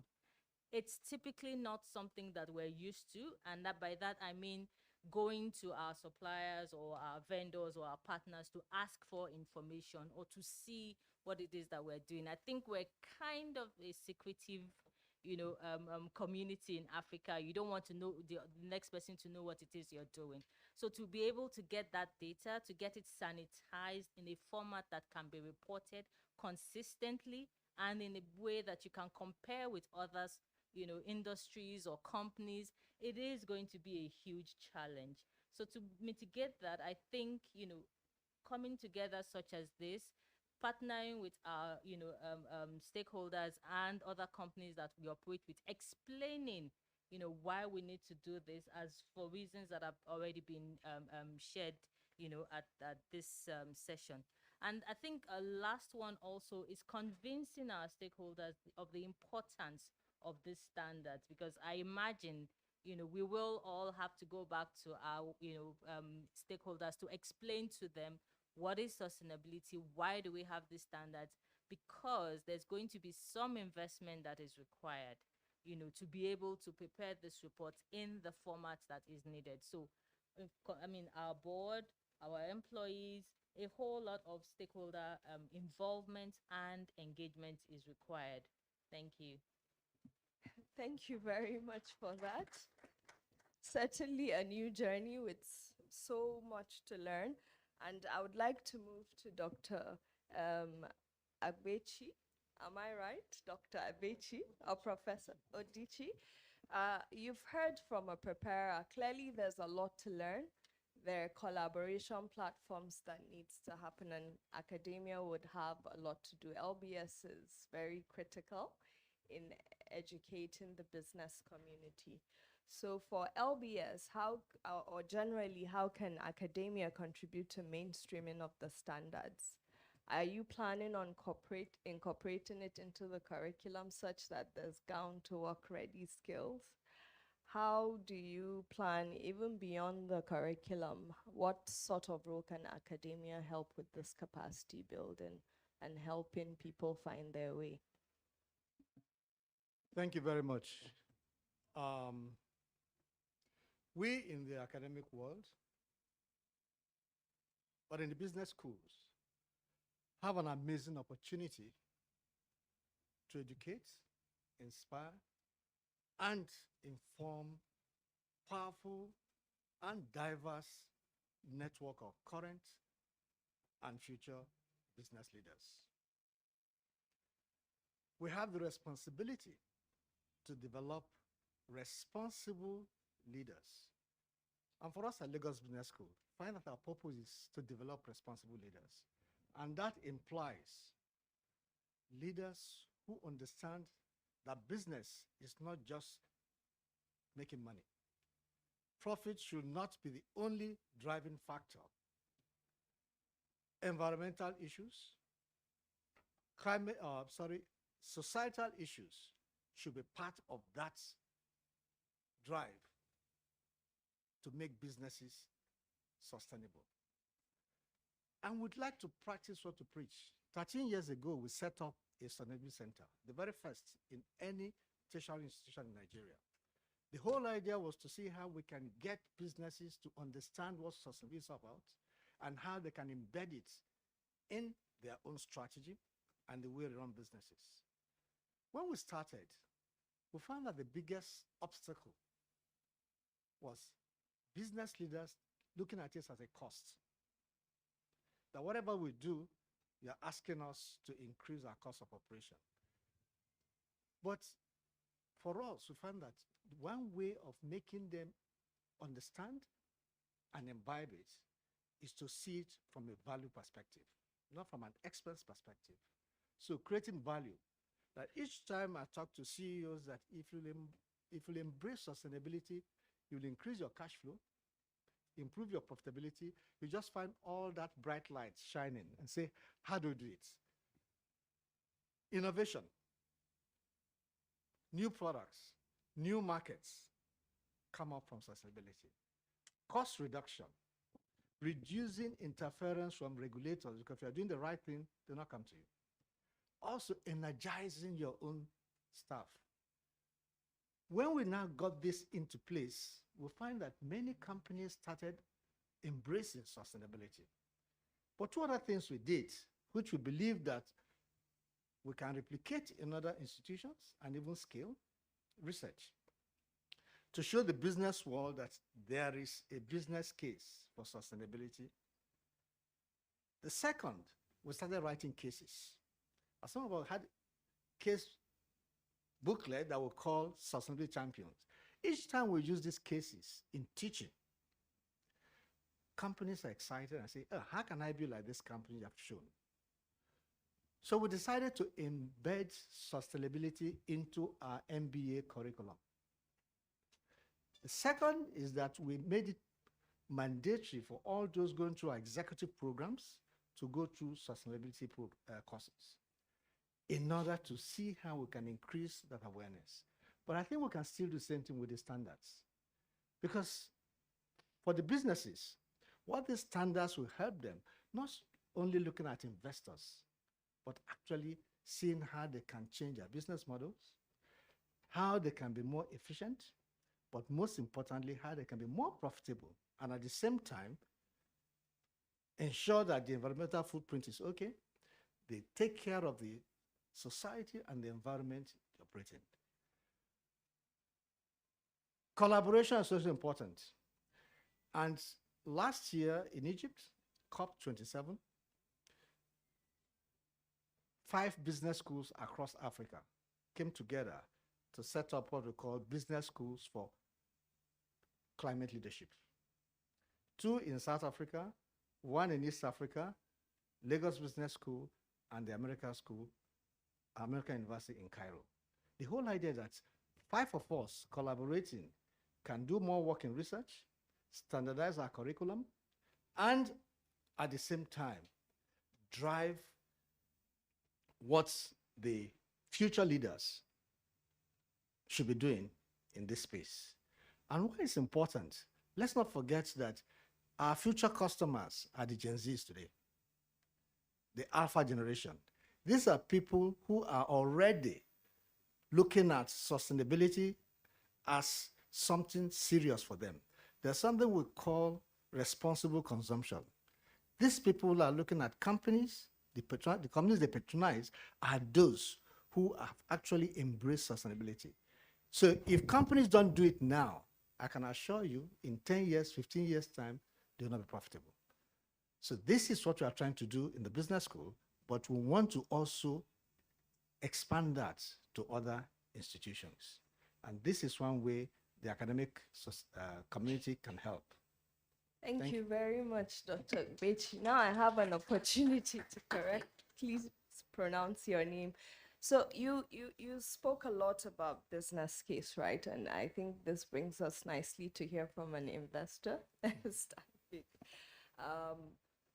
I don't know, what do investors currently consider when they invest in terms of ESG factors? What's the case for people, companies to take ESG seriously and be very attractive for investment? A lot has been discussed, on competing scarce resources. So what do you typically look for when you're investing? All right, thank you very much. So Stanbic IBTC Infrastructure Fund was set up to invest in infrastructure projects in the country and across Africa. So sustainability and ESG related matters are core to our commercial and risk management strategy. Commercial in the sense that we've decided that our core business activities must support and contribute to inclusive and sustainable growth in the country. So a litmus test for any project we want to undertake as an investor is beyond the profit to the project sponsors, is there long-term value creation in the country? So that's one for us. The second thing around risk management is that we've seen that sustainability and ESG has implications for credit risk, reputational risk, legal risk, and financial risk. So we are deliberate about minimizing the negative impacts from the projects we fund. So that's also key for us. We've also seen that the stakeholder environment is evolving and changing. Prior to now, there's a common perception that sustainability is only important to foreign investors. So as a fund, we provide capital. We also look to raise money from the PFA community. And we are seeing increasingly that the local investors are also demanding accountability. Last year, in our annual reports, we had to make sustainability-related disclosures. Investors are asking us, the projects you're funding, what's the number of jobs being created? What's the impact on SMEs? You know, are there benefits to youth? Are there benefits to women? What are the emissions? Are there import substitution benefits to the economy as a whole? So we see that it is important. We also want to align with international best practice. The projects we fund are project finance type related transactions. So we have to align to things like the Equator Principles, IFC performance standards. So they are very, very important to what we do. And a lot has been said around capital flows. We as a fund would also like to attract capital to us. So we have to be seen as responsible. And how do we implement all of this? So the starting point when a project company approaches us is that we have a project impact assessment form. It's a good thing now that there's S1 and S2 being released. It would even help us refine what we seek or the kind of information we ask of this project's sponsor. So anybody coming to us, you have to be able to articulate what the impact of your project is, not just on the environment, but from a social perspective. We've also developed an internal screening tool, an E&S screening tool with which we assess the projects that we undertake. And a rating is awarded to the projects based on this screening tool. And that score then determines the level of due diligence that we would undertake. There are some projects that would require enhanced environmental and social due diligence, appointing consultants, you know, checking, do they have the environmental impact approval from the Federal Ministry of Environment? So there's that rigor that we put into our projects, you know, both as a provider of capital and as someone also looking to attract capital. Thank you. Thank you very much. So far, we've heard, you know, from standards, from a preparer, the challenges. We've heard the importance of the business case. We've heard from investors that it is indeed a requirement. I would come to you, Labogang. I mean, you're the Federation of Accountants. You're the platform that puts all accountants together. How do you think PAFA can contribute to the adoption? And are there any lessons from the IFRS conversion? I mean, this is something to adopt at scale as well. So what can be learned from IFRS conversion in Africa? Thank you. So I think I'd like to begin by highlighting that actually PAFA has been on the journey of advocating for the adoption of the ISSB standards pretty much since before the birth of the ISSB, in that we were part of that global call for the formation of the ISSB, but also post to the formation of the ISSB, we've been engaged in various awareness raising initiatives to make sure that stakeholders across Africa are aware that these standards were coming, and more importantly, that there were benefits that can be unlocked through the adoption of these standards. As you heard from the PAFA CEO in her message of goodwill, we work through 56 PAOs across the African continent, some of whom, like the Ghanaian Institute that is in the house, are standard setters. So at the end of last year, what we did is that we also made a call to our PAOs to make sure that they include as part of their strategies a focus on driving sustainability reporting and assurance.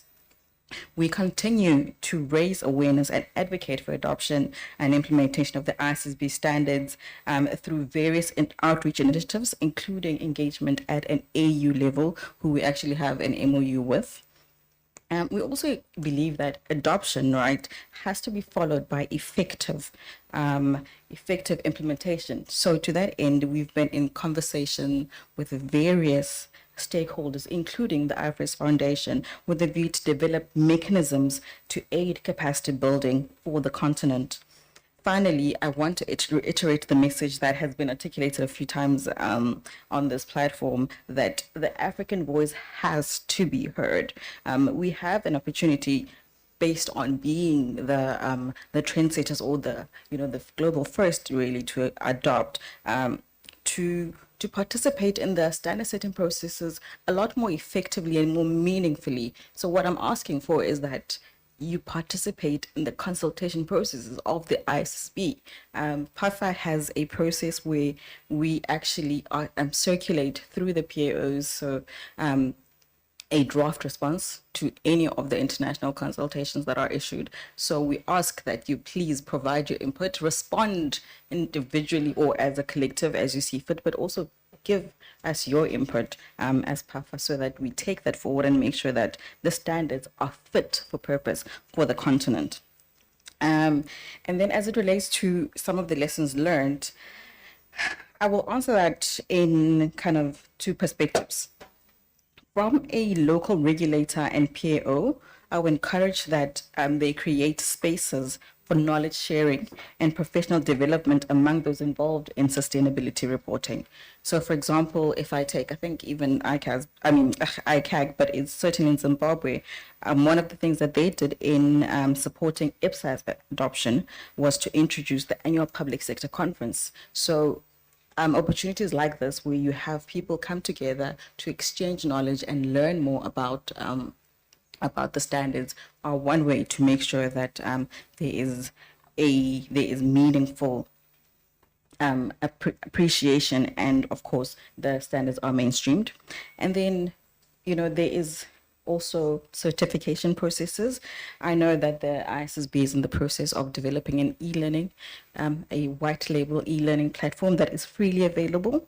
But the question I would ask to the regulators is, how are you going to make sure that the people that are preparing the sustainability reports are actually really au fait with the standards, that they understand exactly what it means, what is required of them to produce to the reports that are in compliance with S1 and S2. So is there an opportunity to explore a way of certifying preparers such that they really are seen to be, or are actually ready to prepare? And then I will be short and say, for the companies, the message is really, really simple. Start early. Get your teams organized and get them up to speed with the requirements of the standard as well, so that by the time reporting actually comes, everybody's on the same page as to the expectations.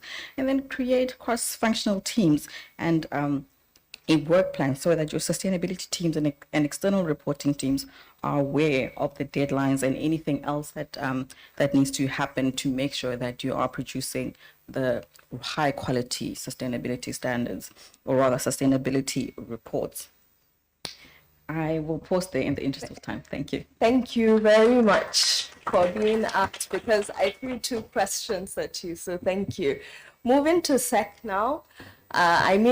Labogang has spoken a lot around collaboration, and given the role you play as a regulator, how do you think collaboration between government? We heard from AFIA, the importance of government backing.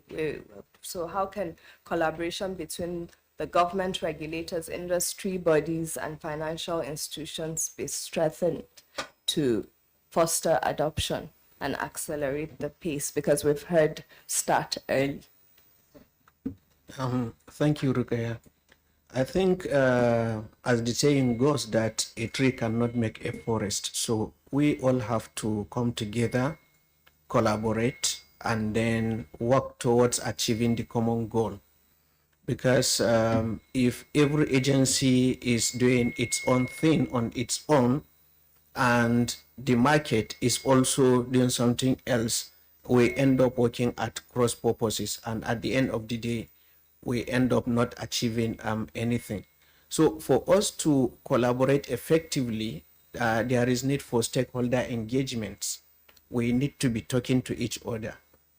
We need to share information amongst ourselves, because information is key. Where an agency does not have adequate information on the subject, you will discover that we'll be losing track of what is happening. We also have to collaborate effectively towards capacity building, because the standards have just been launched today. I believe, other than maybe some of the regulators and some of the stakeholders that are aware of, many people are not aware of the standards. We need to do a lot in capacity building to impress on the importance of the standards to the investors, to the issuers, to the regulators, and so on. Thank you. Thank you very much. A large panel, we've heard from everyone. So because of time, I think we'll just take a round of parting shots, and starting with you, Labagang, we move down. What would be your parting shot and a 1-minute ending message? Thank you. Firstly, it is absolutely congratulations to Nigeria, and we hope to see the rest of Africa following suit. But above all else, I'm going to reiterate: start early, but also make sure that your voice is heard. The standards are there for us to shape in whichever shape or form that is most suitable for Africa. So we cannot sit back and be takers, as has been the case. We really have an opportunity to play an active role in the consultation processes so that those standards make sense for the continent. Thank you. For me, the parting shot is, as we run our businesses, the standards are there for us to enable us listen to the cry of the earth and listen to the cry of the poor. And as Lagos Business School, we would like to partner with NGX and FRCN in capacity building. Thank you. So parting shot, as an early adopter, yeah. And with the support of our board, as been espoused by our chairman in his remarks, I think the thing to do going forward, and for others that I'm also encouraging to adopt early and start early, is to do an impact assessment of what the standards require and where you are, and gradually begin to prepare yourself, to close that gap.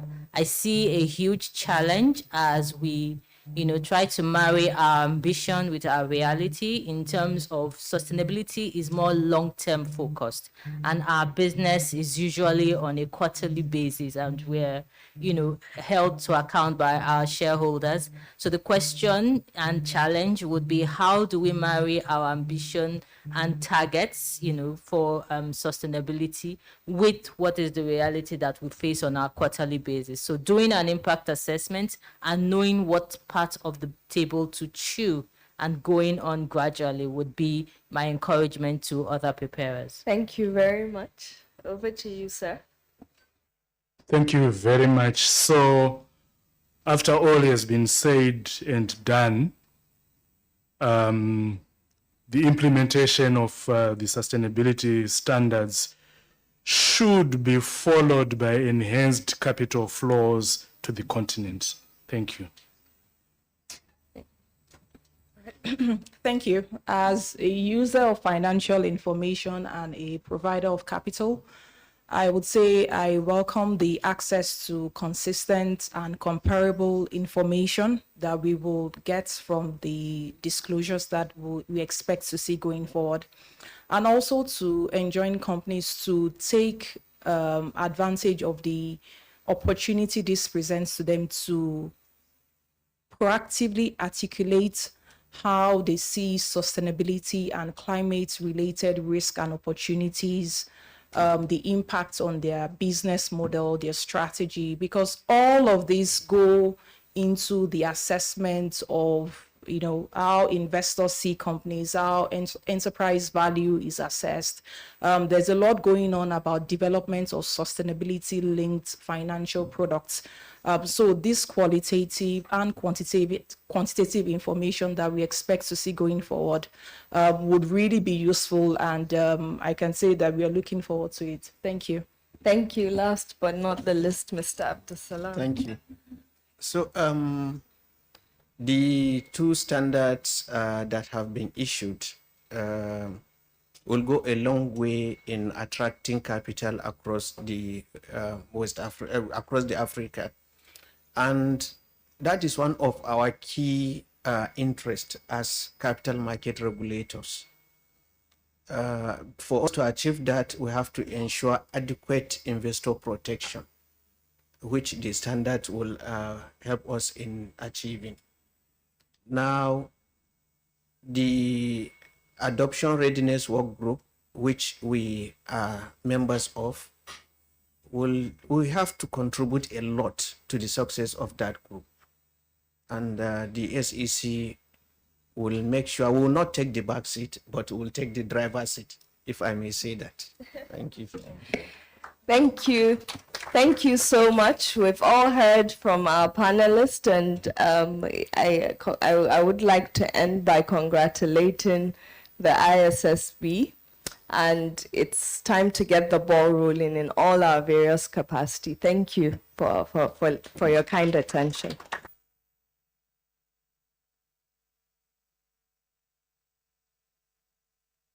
Thank you very much, Rukayat. Please, I would like for all our panelists and the moderators to just stay.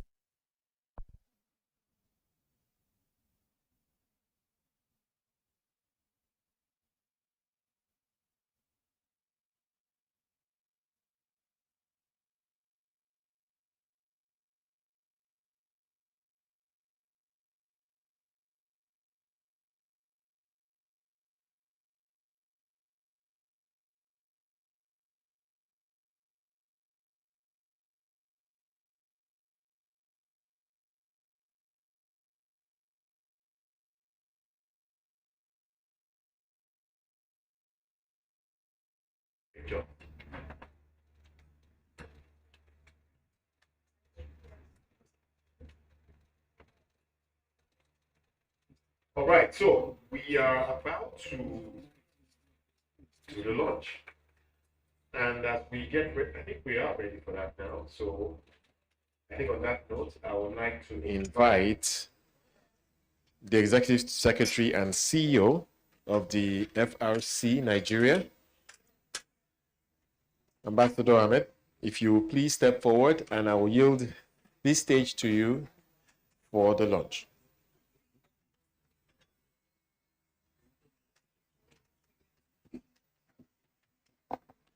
Thank you very much, DMC. Ambassador will not do it alone. We've been talking about collaboration. So we need other people to join. I have the singular honor and privilege to request Mr. Oscar Onyama to please join Ambassador in launching. Please round of applause. Of course, the Director General, Nigeria Council on Climate Change, Dr. Dahiru, please join. We have the Commissioner, Operations, Securities and Exchange Commission, Mr. Obishnu, Sorry if I didn't call it well. Please, round of applause. The stage is very, very small. However, I can't leave my African brothers. The owner of the business, I'm calling you last. Relax. I will call. So we have our brothers and sisters from our sister countries, Mr. Adnan and Duru. Please join. We have the president of the Institute of Chartered Accountants of Ghana, Madam Sena Deke. Did I get well? Deke. We have the ACCA Africa Regional Head of Public Affairs. We have, please round of applause, we have Lebo. Then we have Dr. Ndidi Noli Edozian. Is there anybody? Please, the stage is up. I know. Ndidi, please, then finally,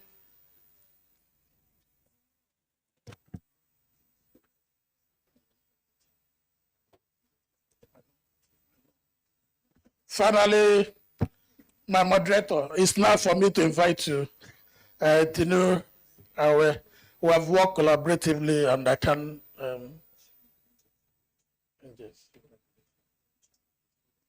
Yeah, sorry, I've been told that Chairman NGS regulation is here. Apologies, please. Please join us. A round of applause for him. Please, Chairman NGS regulation. So sorry. Please, here I step aside. Ambassador, please lead your team. Let's do the needful. It's not the moment, the hour has just come. It is. Yeah? Oh, where do you? Yeah. Excuse me. That's how old you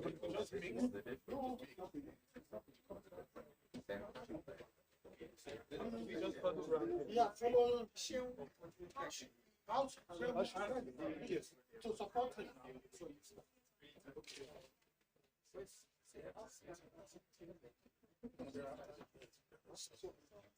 Are we all here? Well, we'll bring that for pictures here. Okay, so you will be the only one to do it. Okay. Okay, so you will unveil from here. I think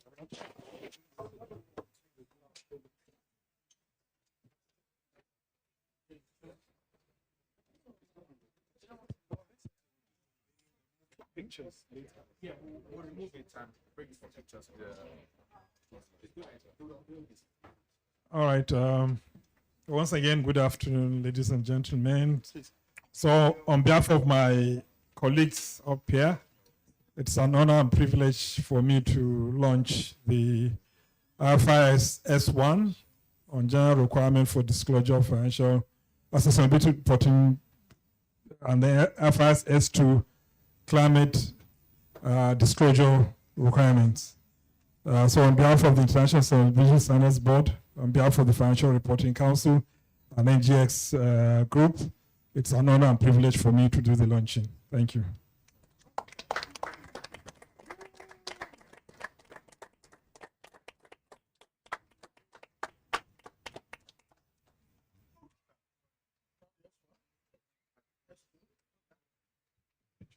Oh, okay.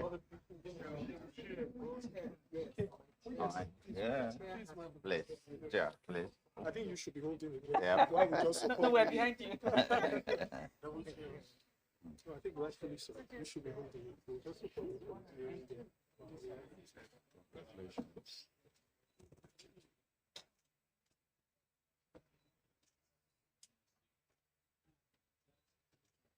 I think we can spread. Okay. Moment check. I think we can spread and we can all see momentum. Yes. So see what momentous. So you need to go. So we can just plan. Like yes.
Many thanks again. Please, and a round of applause for all our partners.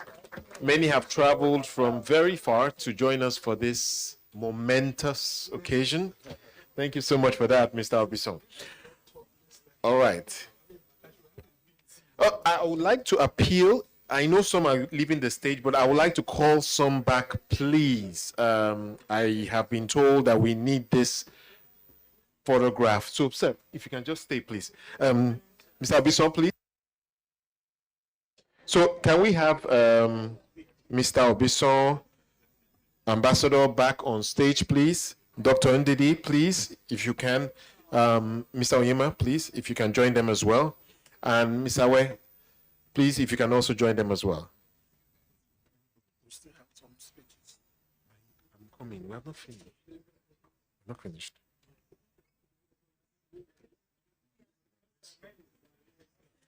Right.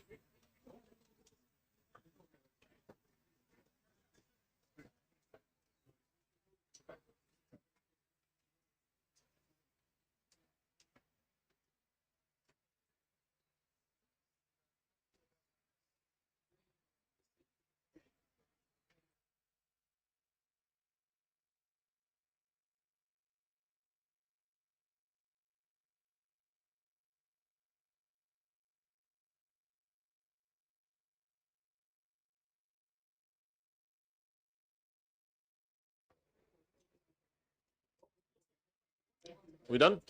Thank you very much again for that. As we begin to wind things down, we still have a few messages. We are very thankful for the partnerships that are coalescing today to make this happen and, of course, to take it forward. So I'd like to turn your attention again to the screen for a message from one of our partners. The Council of the Institute of Chartered Accountants Nigeria and its entire membership of over 65,000 chartered accountants felicitate with the Financial Reporting Council of Nigeria, FRC, on this occasion of the launch of International Sustainability Standard Board, ISSB's first two sustainability standards, S1 and S2, jointly hosted with NGEX Regulation Limited today, Monday, the 26th of June, 2023. We commend the leadership role of Financial Reporting Council in embracing the global baseline for sustainability reporting, as Nigeria makes the list of few countries where S1 and S2 are being launched across the globe. It is no longer a secret that the capital market requires sustainability disclosures in addition to financial reporting information to direct the flow of capital. There is no doubt that today's event will help unlock and direct the flow of capital to Nigerian capital markets from across the globe. This is particularly the case, given that the role of SMEs in the global value chain of businesses, as most businesses in Nigeria are SMEs. We pledge to mobilize our over 60,000 chartered accountants to support this FRC initiative, which will mainstream sustainability disclosures in Nigeria, as we recognize the important role of accountants in this. As the saying goes, only accountants can save the world. We also commend the effort of Financial Reporting Council in trying to extend sustainability disclosures to public sector and call for the intensification of these efforts that will boost the adoption of S1 and S2 in unlocking all capitals needed to develop the Nigerian economy. Once more, congratulations, and count on ICANN support as an important stakeholder in this initiative. I am Dr. Innocent Okosa, the 59th President of the Institute of Chartered Accountants of Nigeria. Thank you. We thank ICANN for that message.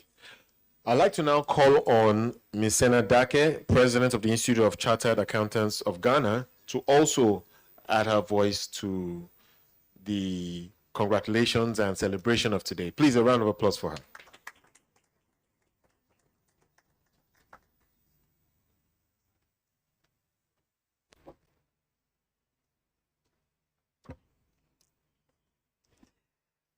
Good afternoon, everybody.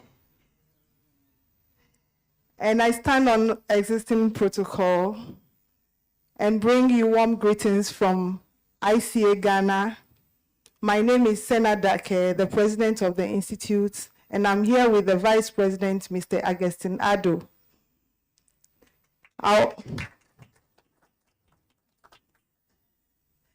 Section 137 of Act 992, that's our company's code, requires that the preparation and audit of financial statements must be done in compliance with the international standards that have been adopted and approved by the Institute of Chartered Accountants Ghana. To this effect, 2007, ICA Ghana adopted IFRS.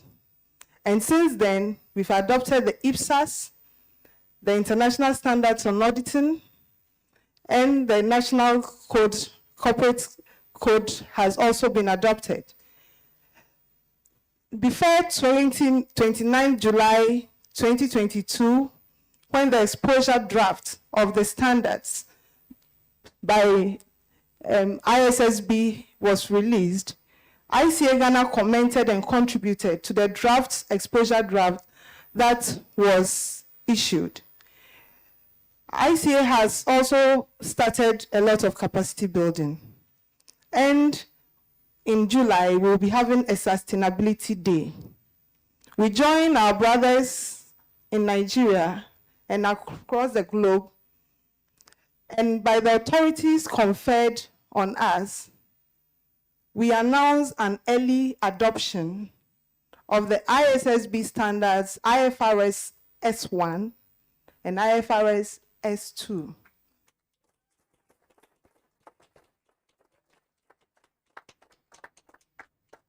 We hope to continue the capacity building, and we have a steering committee already in place to work with you all. We pray that those sustainability standards will be implemented to the letter. Thank you very much.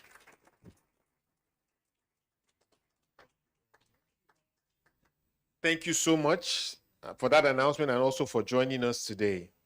Really, really good to hear it. I'd like to now welcome also Ms. Jane Ohadike, Regional Leader and Head Public Affairs for Africa at the Association of Certified Chartered Accountants of Chartered Accountants. Please, a round of applause for her.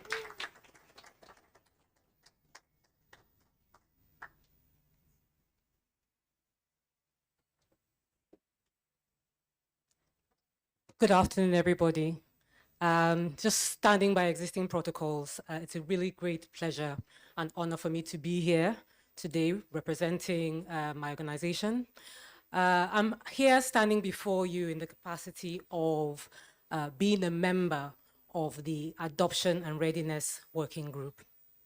And I just want to say, in terms of, we've heard everything from the previous speakers, we more or less had a dry run of what the Adoption and Readiness Working Group would look like from the last panel discussion we had. We heard from the preparers, we heard from the regulators, we heard from industry, we heard from academia. And they sort of like given us an idea of the kinds of conversations that we're going to dig much deeper into. This is the first working group that's going to launch into capacity building, which is really what we're looking at. And this is the first time we have all the regulators. We have the FRCN here, we have NGX also on board.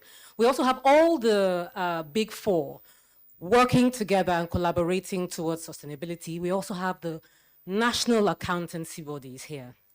And in this situation where ACCA is also offering itself to really begin to lend its structures, its resources to anchoring some of these conversations that we'll be having and supporting this group as it should, rightly, in this collaborative initiative to really coordinate, because that is one of the most important things that we're going to find that this adoption group would really need to look at, is the entire change management process that this standards being launched actually symbolizes. So I'm really looking forward to continue to work with the Adoption and Readiness Working Group and working with the different stakeholders. And really big congratulations to Nigeria for leading the continent in the adoption of the sustainability standards. Thank you very much.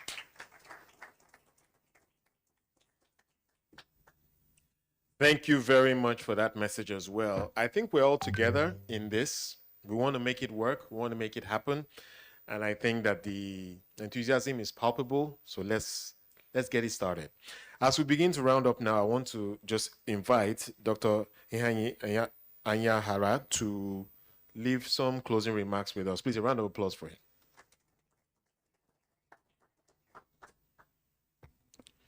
Thank you very much. My closing remark is just that the journey has just begun.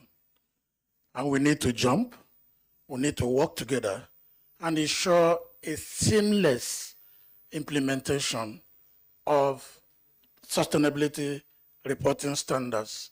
Again, the ARWG will be engaging some of the regulators, some of the institutions here one-on-one to seek your understanding and collaboration. Please leave the door open, accept us, and let's work together. Thanks and God bless. Thank you very much. Very short and sweet, but impactful nonetheless. So on that note, I'd like to now invite to deliver a vote of thanks to Better Than Me. Appreciate everyone that has come today. Please welcome Mr. Titus Osawe, Director, Corporate Governance Directorate at the Financial Reporting Council of Nigeria. A round of applause for him.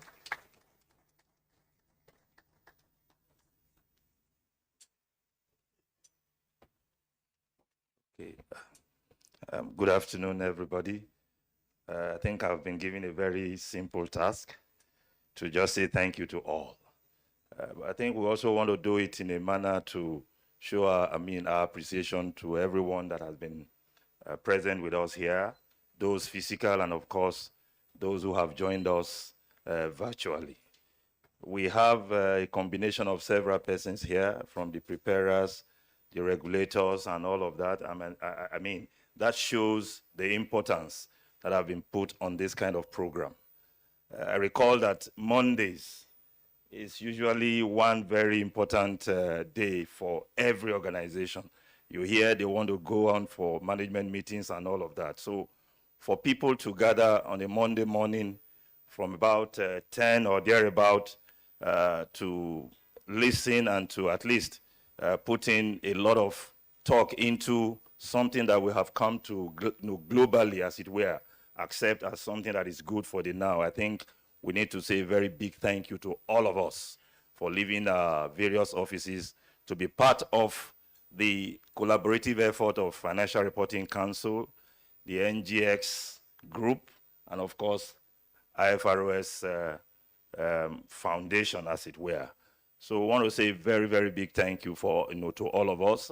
Especially, I want to recognize those that had to travel. I'm still learning to pronounce the name, but I know he's here with us as the chair of AFIA, and of course, the gentleman that, of course, is leading a revolution too, right there in Zambia. I had the opportunity of meeting him several years ago.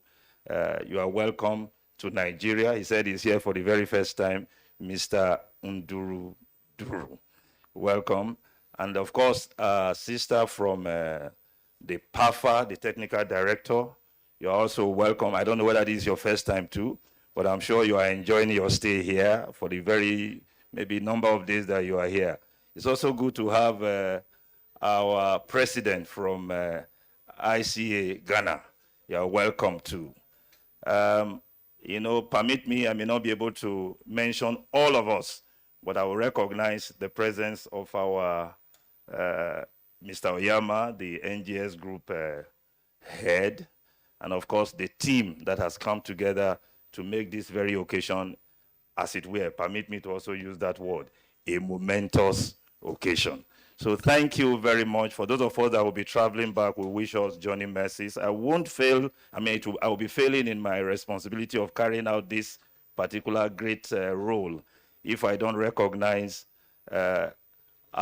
lady that has given us a voice in the international voice right there at the ISSB, and that's talking of Dr. Nduli Edozie. She has been driving us. Maybe I should report her now. She's been driving us at FROC.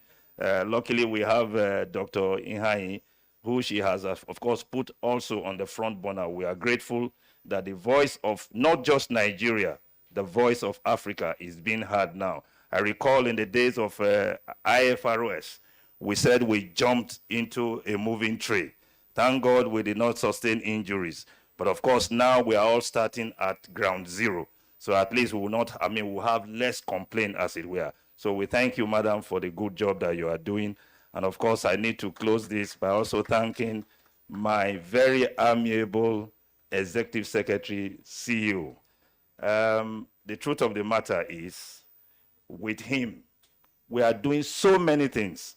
And sometimes when I hear people saying they are not hearing about FRC, I wonder whether they are actually here in Nigeria.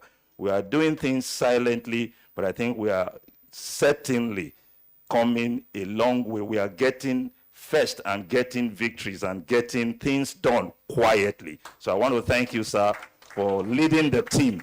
And of course, promise on behalf of all my other colleagues that FROC will get onto higher ground. So generally to all of us, thank you, and thank you. God bless. Thank you very much for that message, and thank you again to everyone for coming. Thank you to everyone that has joined us virtually as well. So let's now come together and make this happen. I do have some information for you. I do know that we do have some lunch packs for you on your way out, but otherwise, enjoy the rest of the day, and please connect with someone before you leave. Have a great afternoon. Thank you.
Good afternoon, distinguished ladies and gentlemen.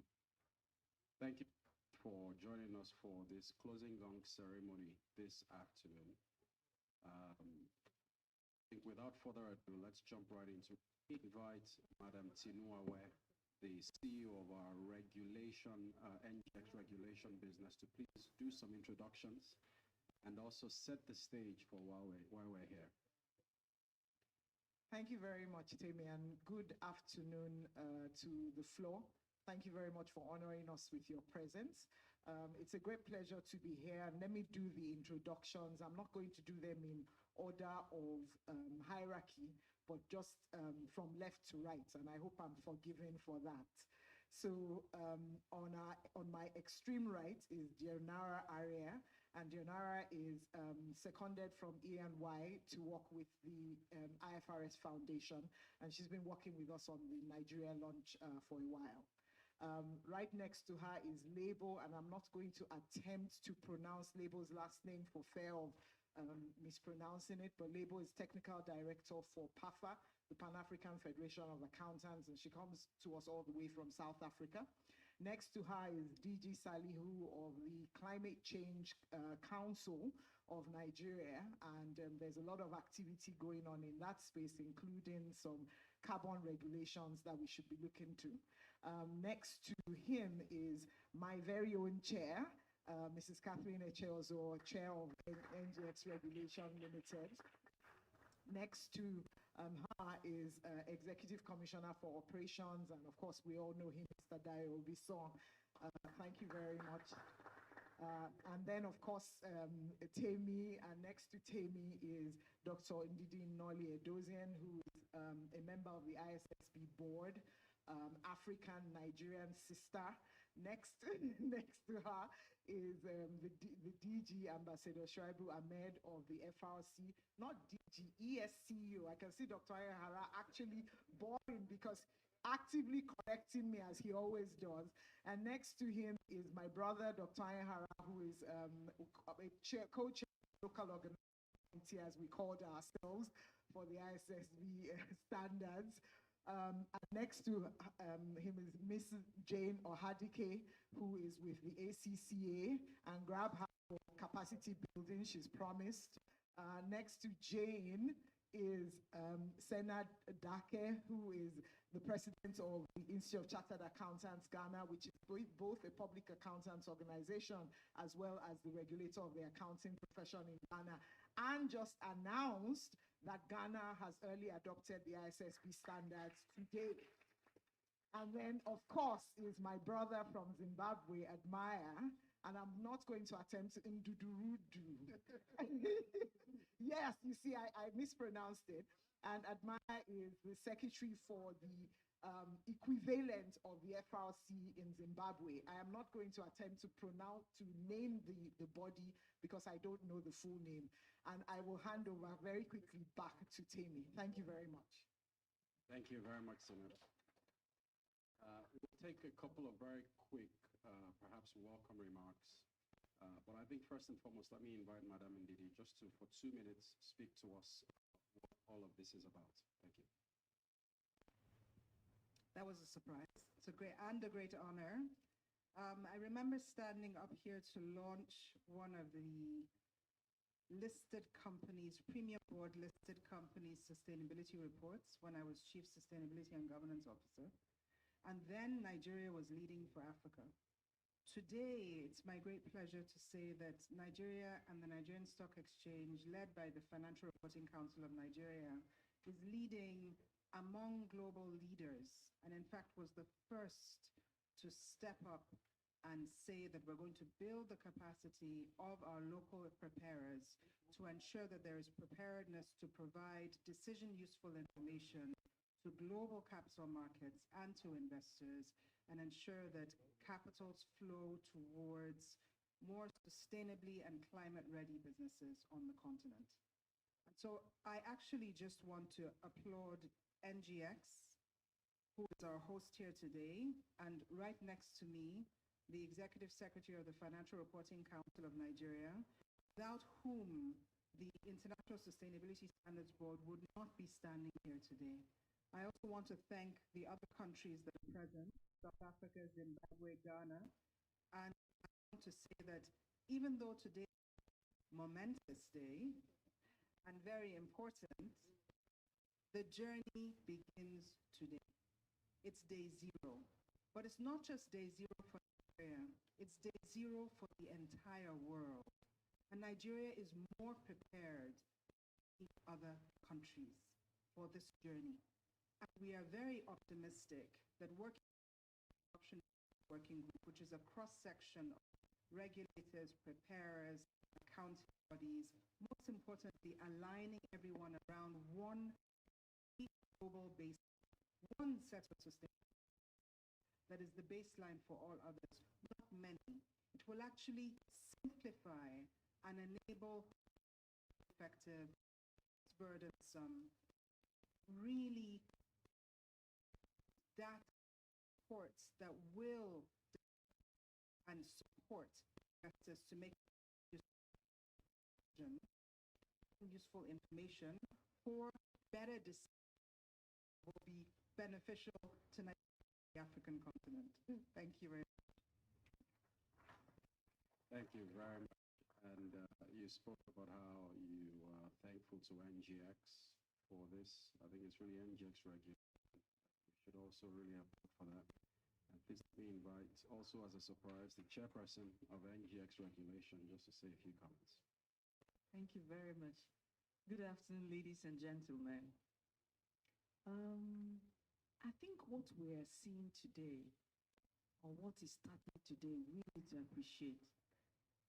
The world is at the edge of a cliff, and accountants are ready to save the world, led by what we're seeing today in terms of reporting on sustainability. The world is heading to a very dangerous place, and we need to save the world, and accountants are doing that. If we run with this, that is really the way to address the problem that the world is facing, that's just been moving towards plunging down the cliff. We need to report, and that will change behavior.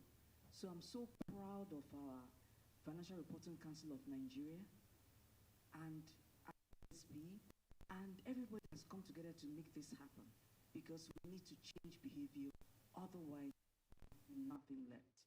I thank you for being part of this. I thank you for all the work you've done. Please, let's do it together. Everybody has a role to play. We have one world, not two worlds. We have one world, and we need to make it stay safe. Thank you. Thank you very much. And we'll take 3 more maximum very quick remarks before we bring the market to a close. Let me first of all invite Mr. Obiso, the Executive Commissioner at the SEC. Thank you very much, Timmy. My people, good to see you again.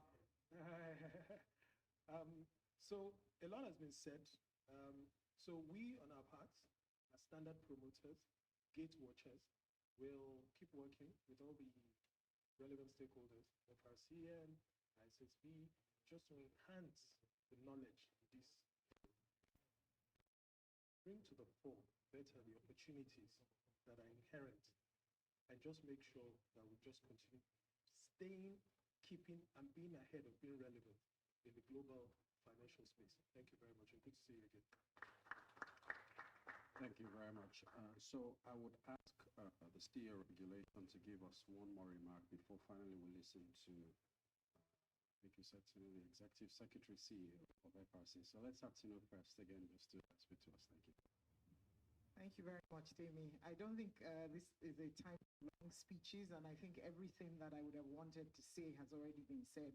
Needless to say, thank you very much to the Financial Reporting Council, to the ISSB, to the SEC, and everyone, including our friends and brothers, sisters from across Africa, joining us today on this important and momentous journey. And, NGX regulation is looking forward to working collaboratively with all the actors to take us to the promised land where we can unlock capital because we're actually providing all the information that is sustainability relevant. Thank you very much. Thank you very much. And I think, Tinu, please, if you'd be kind enough, just because we still have a couple of minutes, if you can maybe help us through the actual impact of this to our community in due course, financing, and all the potential benefits of this. Thank you.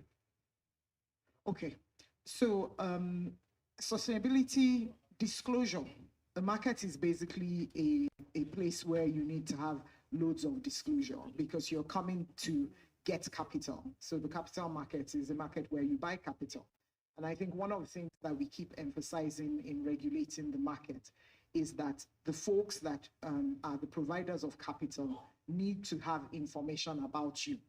Now, the thing is that we've been given information for a very long time about financial issues that concern the company, about the risks that relate to financing and some other risks.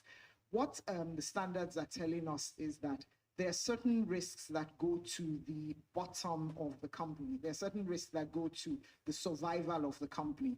And the ISSB standards are seeking to provide a global baseline for recording these risks, for recording these issues. Now, I refer to them as risks, but anybody that has been in elementary risk management also understands that risks can actually be turned into opportunities. So if, for example, you're a beverage company, your most important component is water. And therefore, if water sources are drying up across the world, people that are providing capital to you need to understand what you're doing to mitigate the risk that you're not going to have that important ingredient for your products anymore. That is as simple as what it is.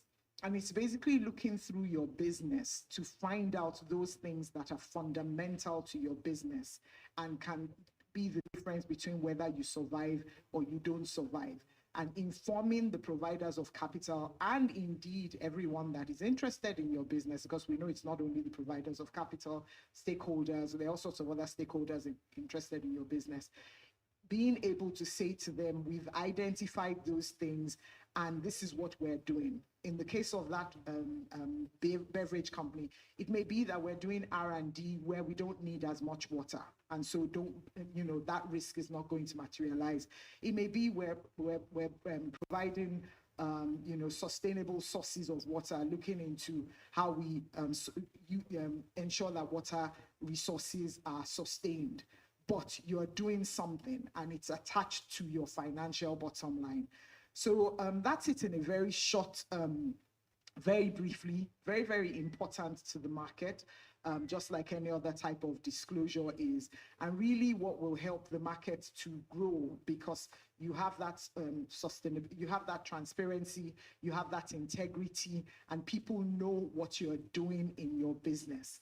I think the last thing is that if we don't take this seriously, the fact remains that at some point, the sources of capital will dry up. And I think if we're listening to the panel, if you listen very carefully to the investor as to the things that investors are looking at, and if you listen to Admire when he was talking about the amount of funding that is driven and interested in sustainability and issues around sustainability, it's not something that we can leave on the table. And that's why I'm very excited to be collaborating as CEO of NGX RegCo with the ISSB, collaborating with the FRC on this very, very, I don't want to use the word momentous again, but really it is. Thank you very much.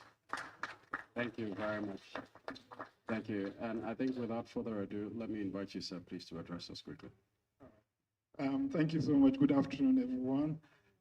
It's an honor and privilege for us to be given the chance to do the closing of today's trading, to commemorate the launching of the first two sustainability standards that have been developed by the International Sustainability Standards Board. Nigeria, it's the first country in Africa to be selected or given the honor to do this launching alongside with 6 other countries around the globe. So I think I would say a big congratulations to all of us, to Nigeria.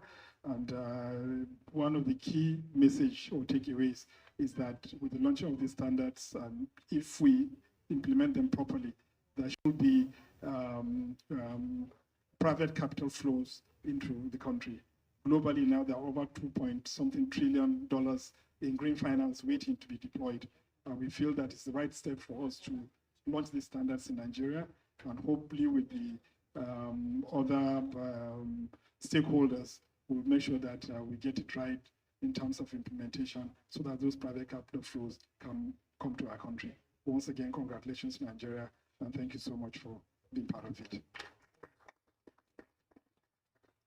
Thank you very much, sir. And I think we really have to thank you and congratulate you as well, because the work that you do continues to instill confidence in our market and the quality of the reporting. So we're grateful, sir, for your leadership and also for the collaboration with NGX regulation. So I think with that, we will pause for a few seconds.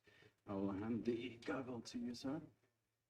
Right at the dot of zero, we'll bring the market to a close. Feel free to close the market, however aggressively as you would.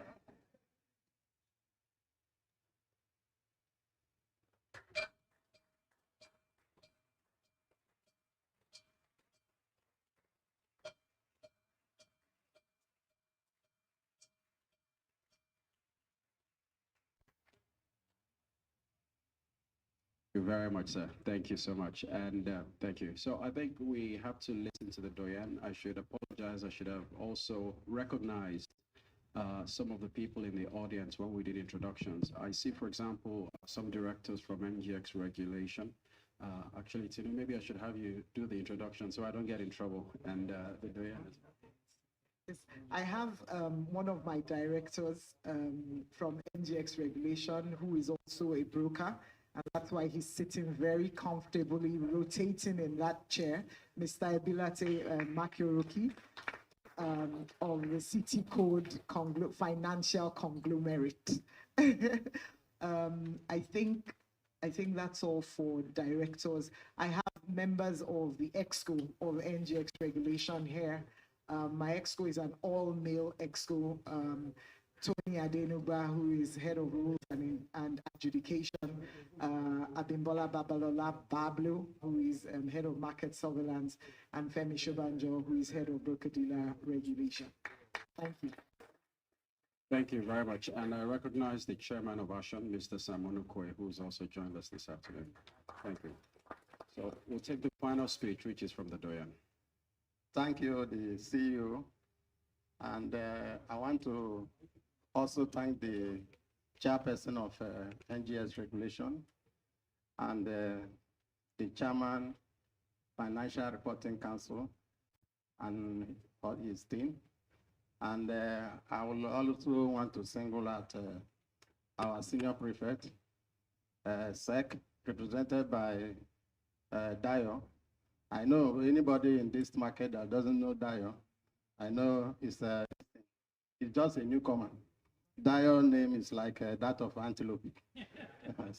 So you are welcome. And this speech this morning, I will just go back to my grandmother. She said, somebody, they gave a very big gift to a woman to say, use it to help your children.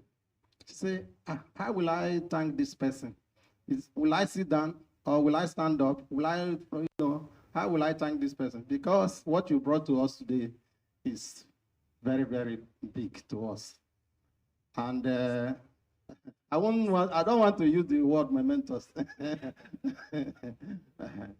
So, and they say, Antelope said, the person that shot him is not the person that killed him. That the person that say, look at Antelope, that's the person that actually killed him. I want to thank our own sister, Ndidi. You have tried and for making this thing happen with the other teams you gathered together. And all that participated to bring this thing today. I'm very, very grateful to you. Because they say you cannot use one hand to clap. It must be two hands before it will sound. And where people are building house, He can't just say, you are the only person that will finish the house. There are other people that will, combine to build the house. And actually, I want to say that the person who started cutting the tree maybe did not finish cutting the tree down, but because he have knifed the tree, any day that tree falls, it is you, whether it's by breeze or other people that came to pursue because you started the cutting. All of you that started this today, I say congratulations, because you have started something. The animal that they don't know how to butcher is the one they have not killed before. So because you have killed this animal today and other people have done this in another jurisdiction, you will do it and you will do it well. Congratulations. Thank you. Thank you. Thank you very much. Thank you very much. Here end my catechism. Me invite Tino present this to as the final act for today.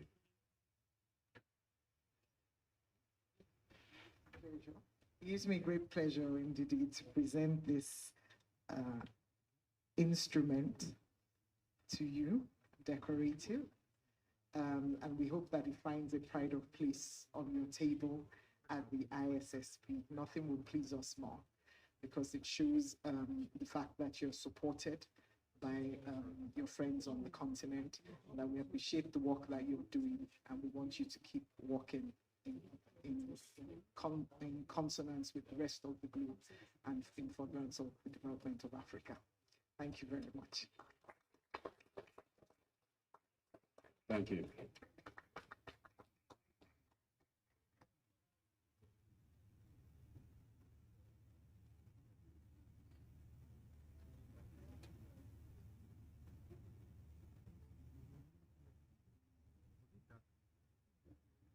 Thank you very much. And with that, we bring this to a close today. Thank you for joining us, and God bless you. You see you, sir. Prayer. We want to give them a particular honor by giving them our family song today, because they have done a lot.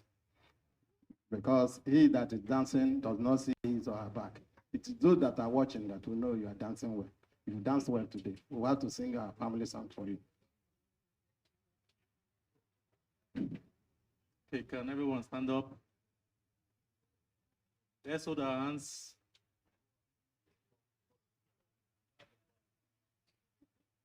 For they are a jolly good fellow. For they are a jolly good fellow. For they are a jolly good fellow. Oh, oh. And so say all of us. And so say all of us, hooray! And so say all of us, hooray! They are a jolly good fellow, for they are a jolly good fellow, for they are a jolly good fellow. Oh, oh, oh.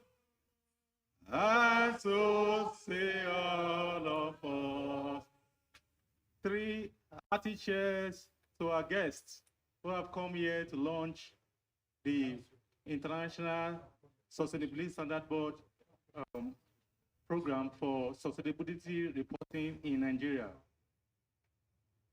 Hip, hip, hip. Hip, hip, hip. Hip, hip, hip. Thank you.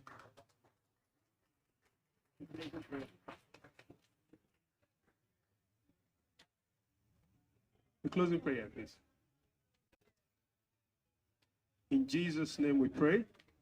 Father, Lord, we thank you for the beautiful activity of today. We thank you for all the guests that you've brought together to make today's launching a possibility. Both those who came from outside Nigeria and from within. Father, Lord, as they are all going back, we commit them into your hand to take them back to their destination successfully in the mighty name of Jesus Christ.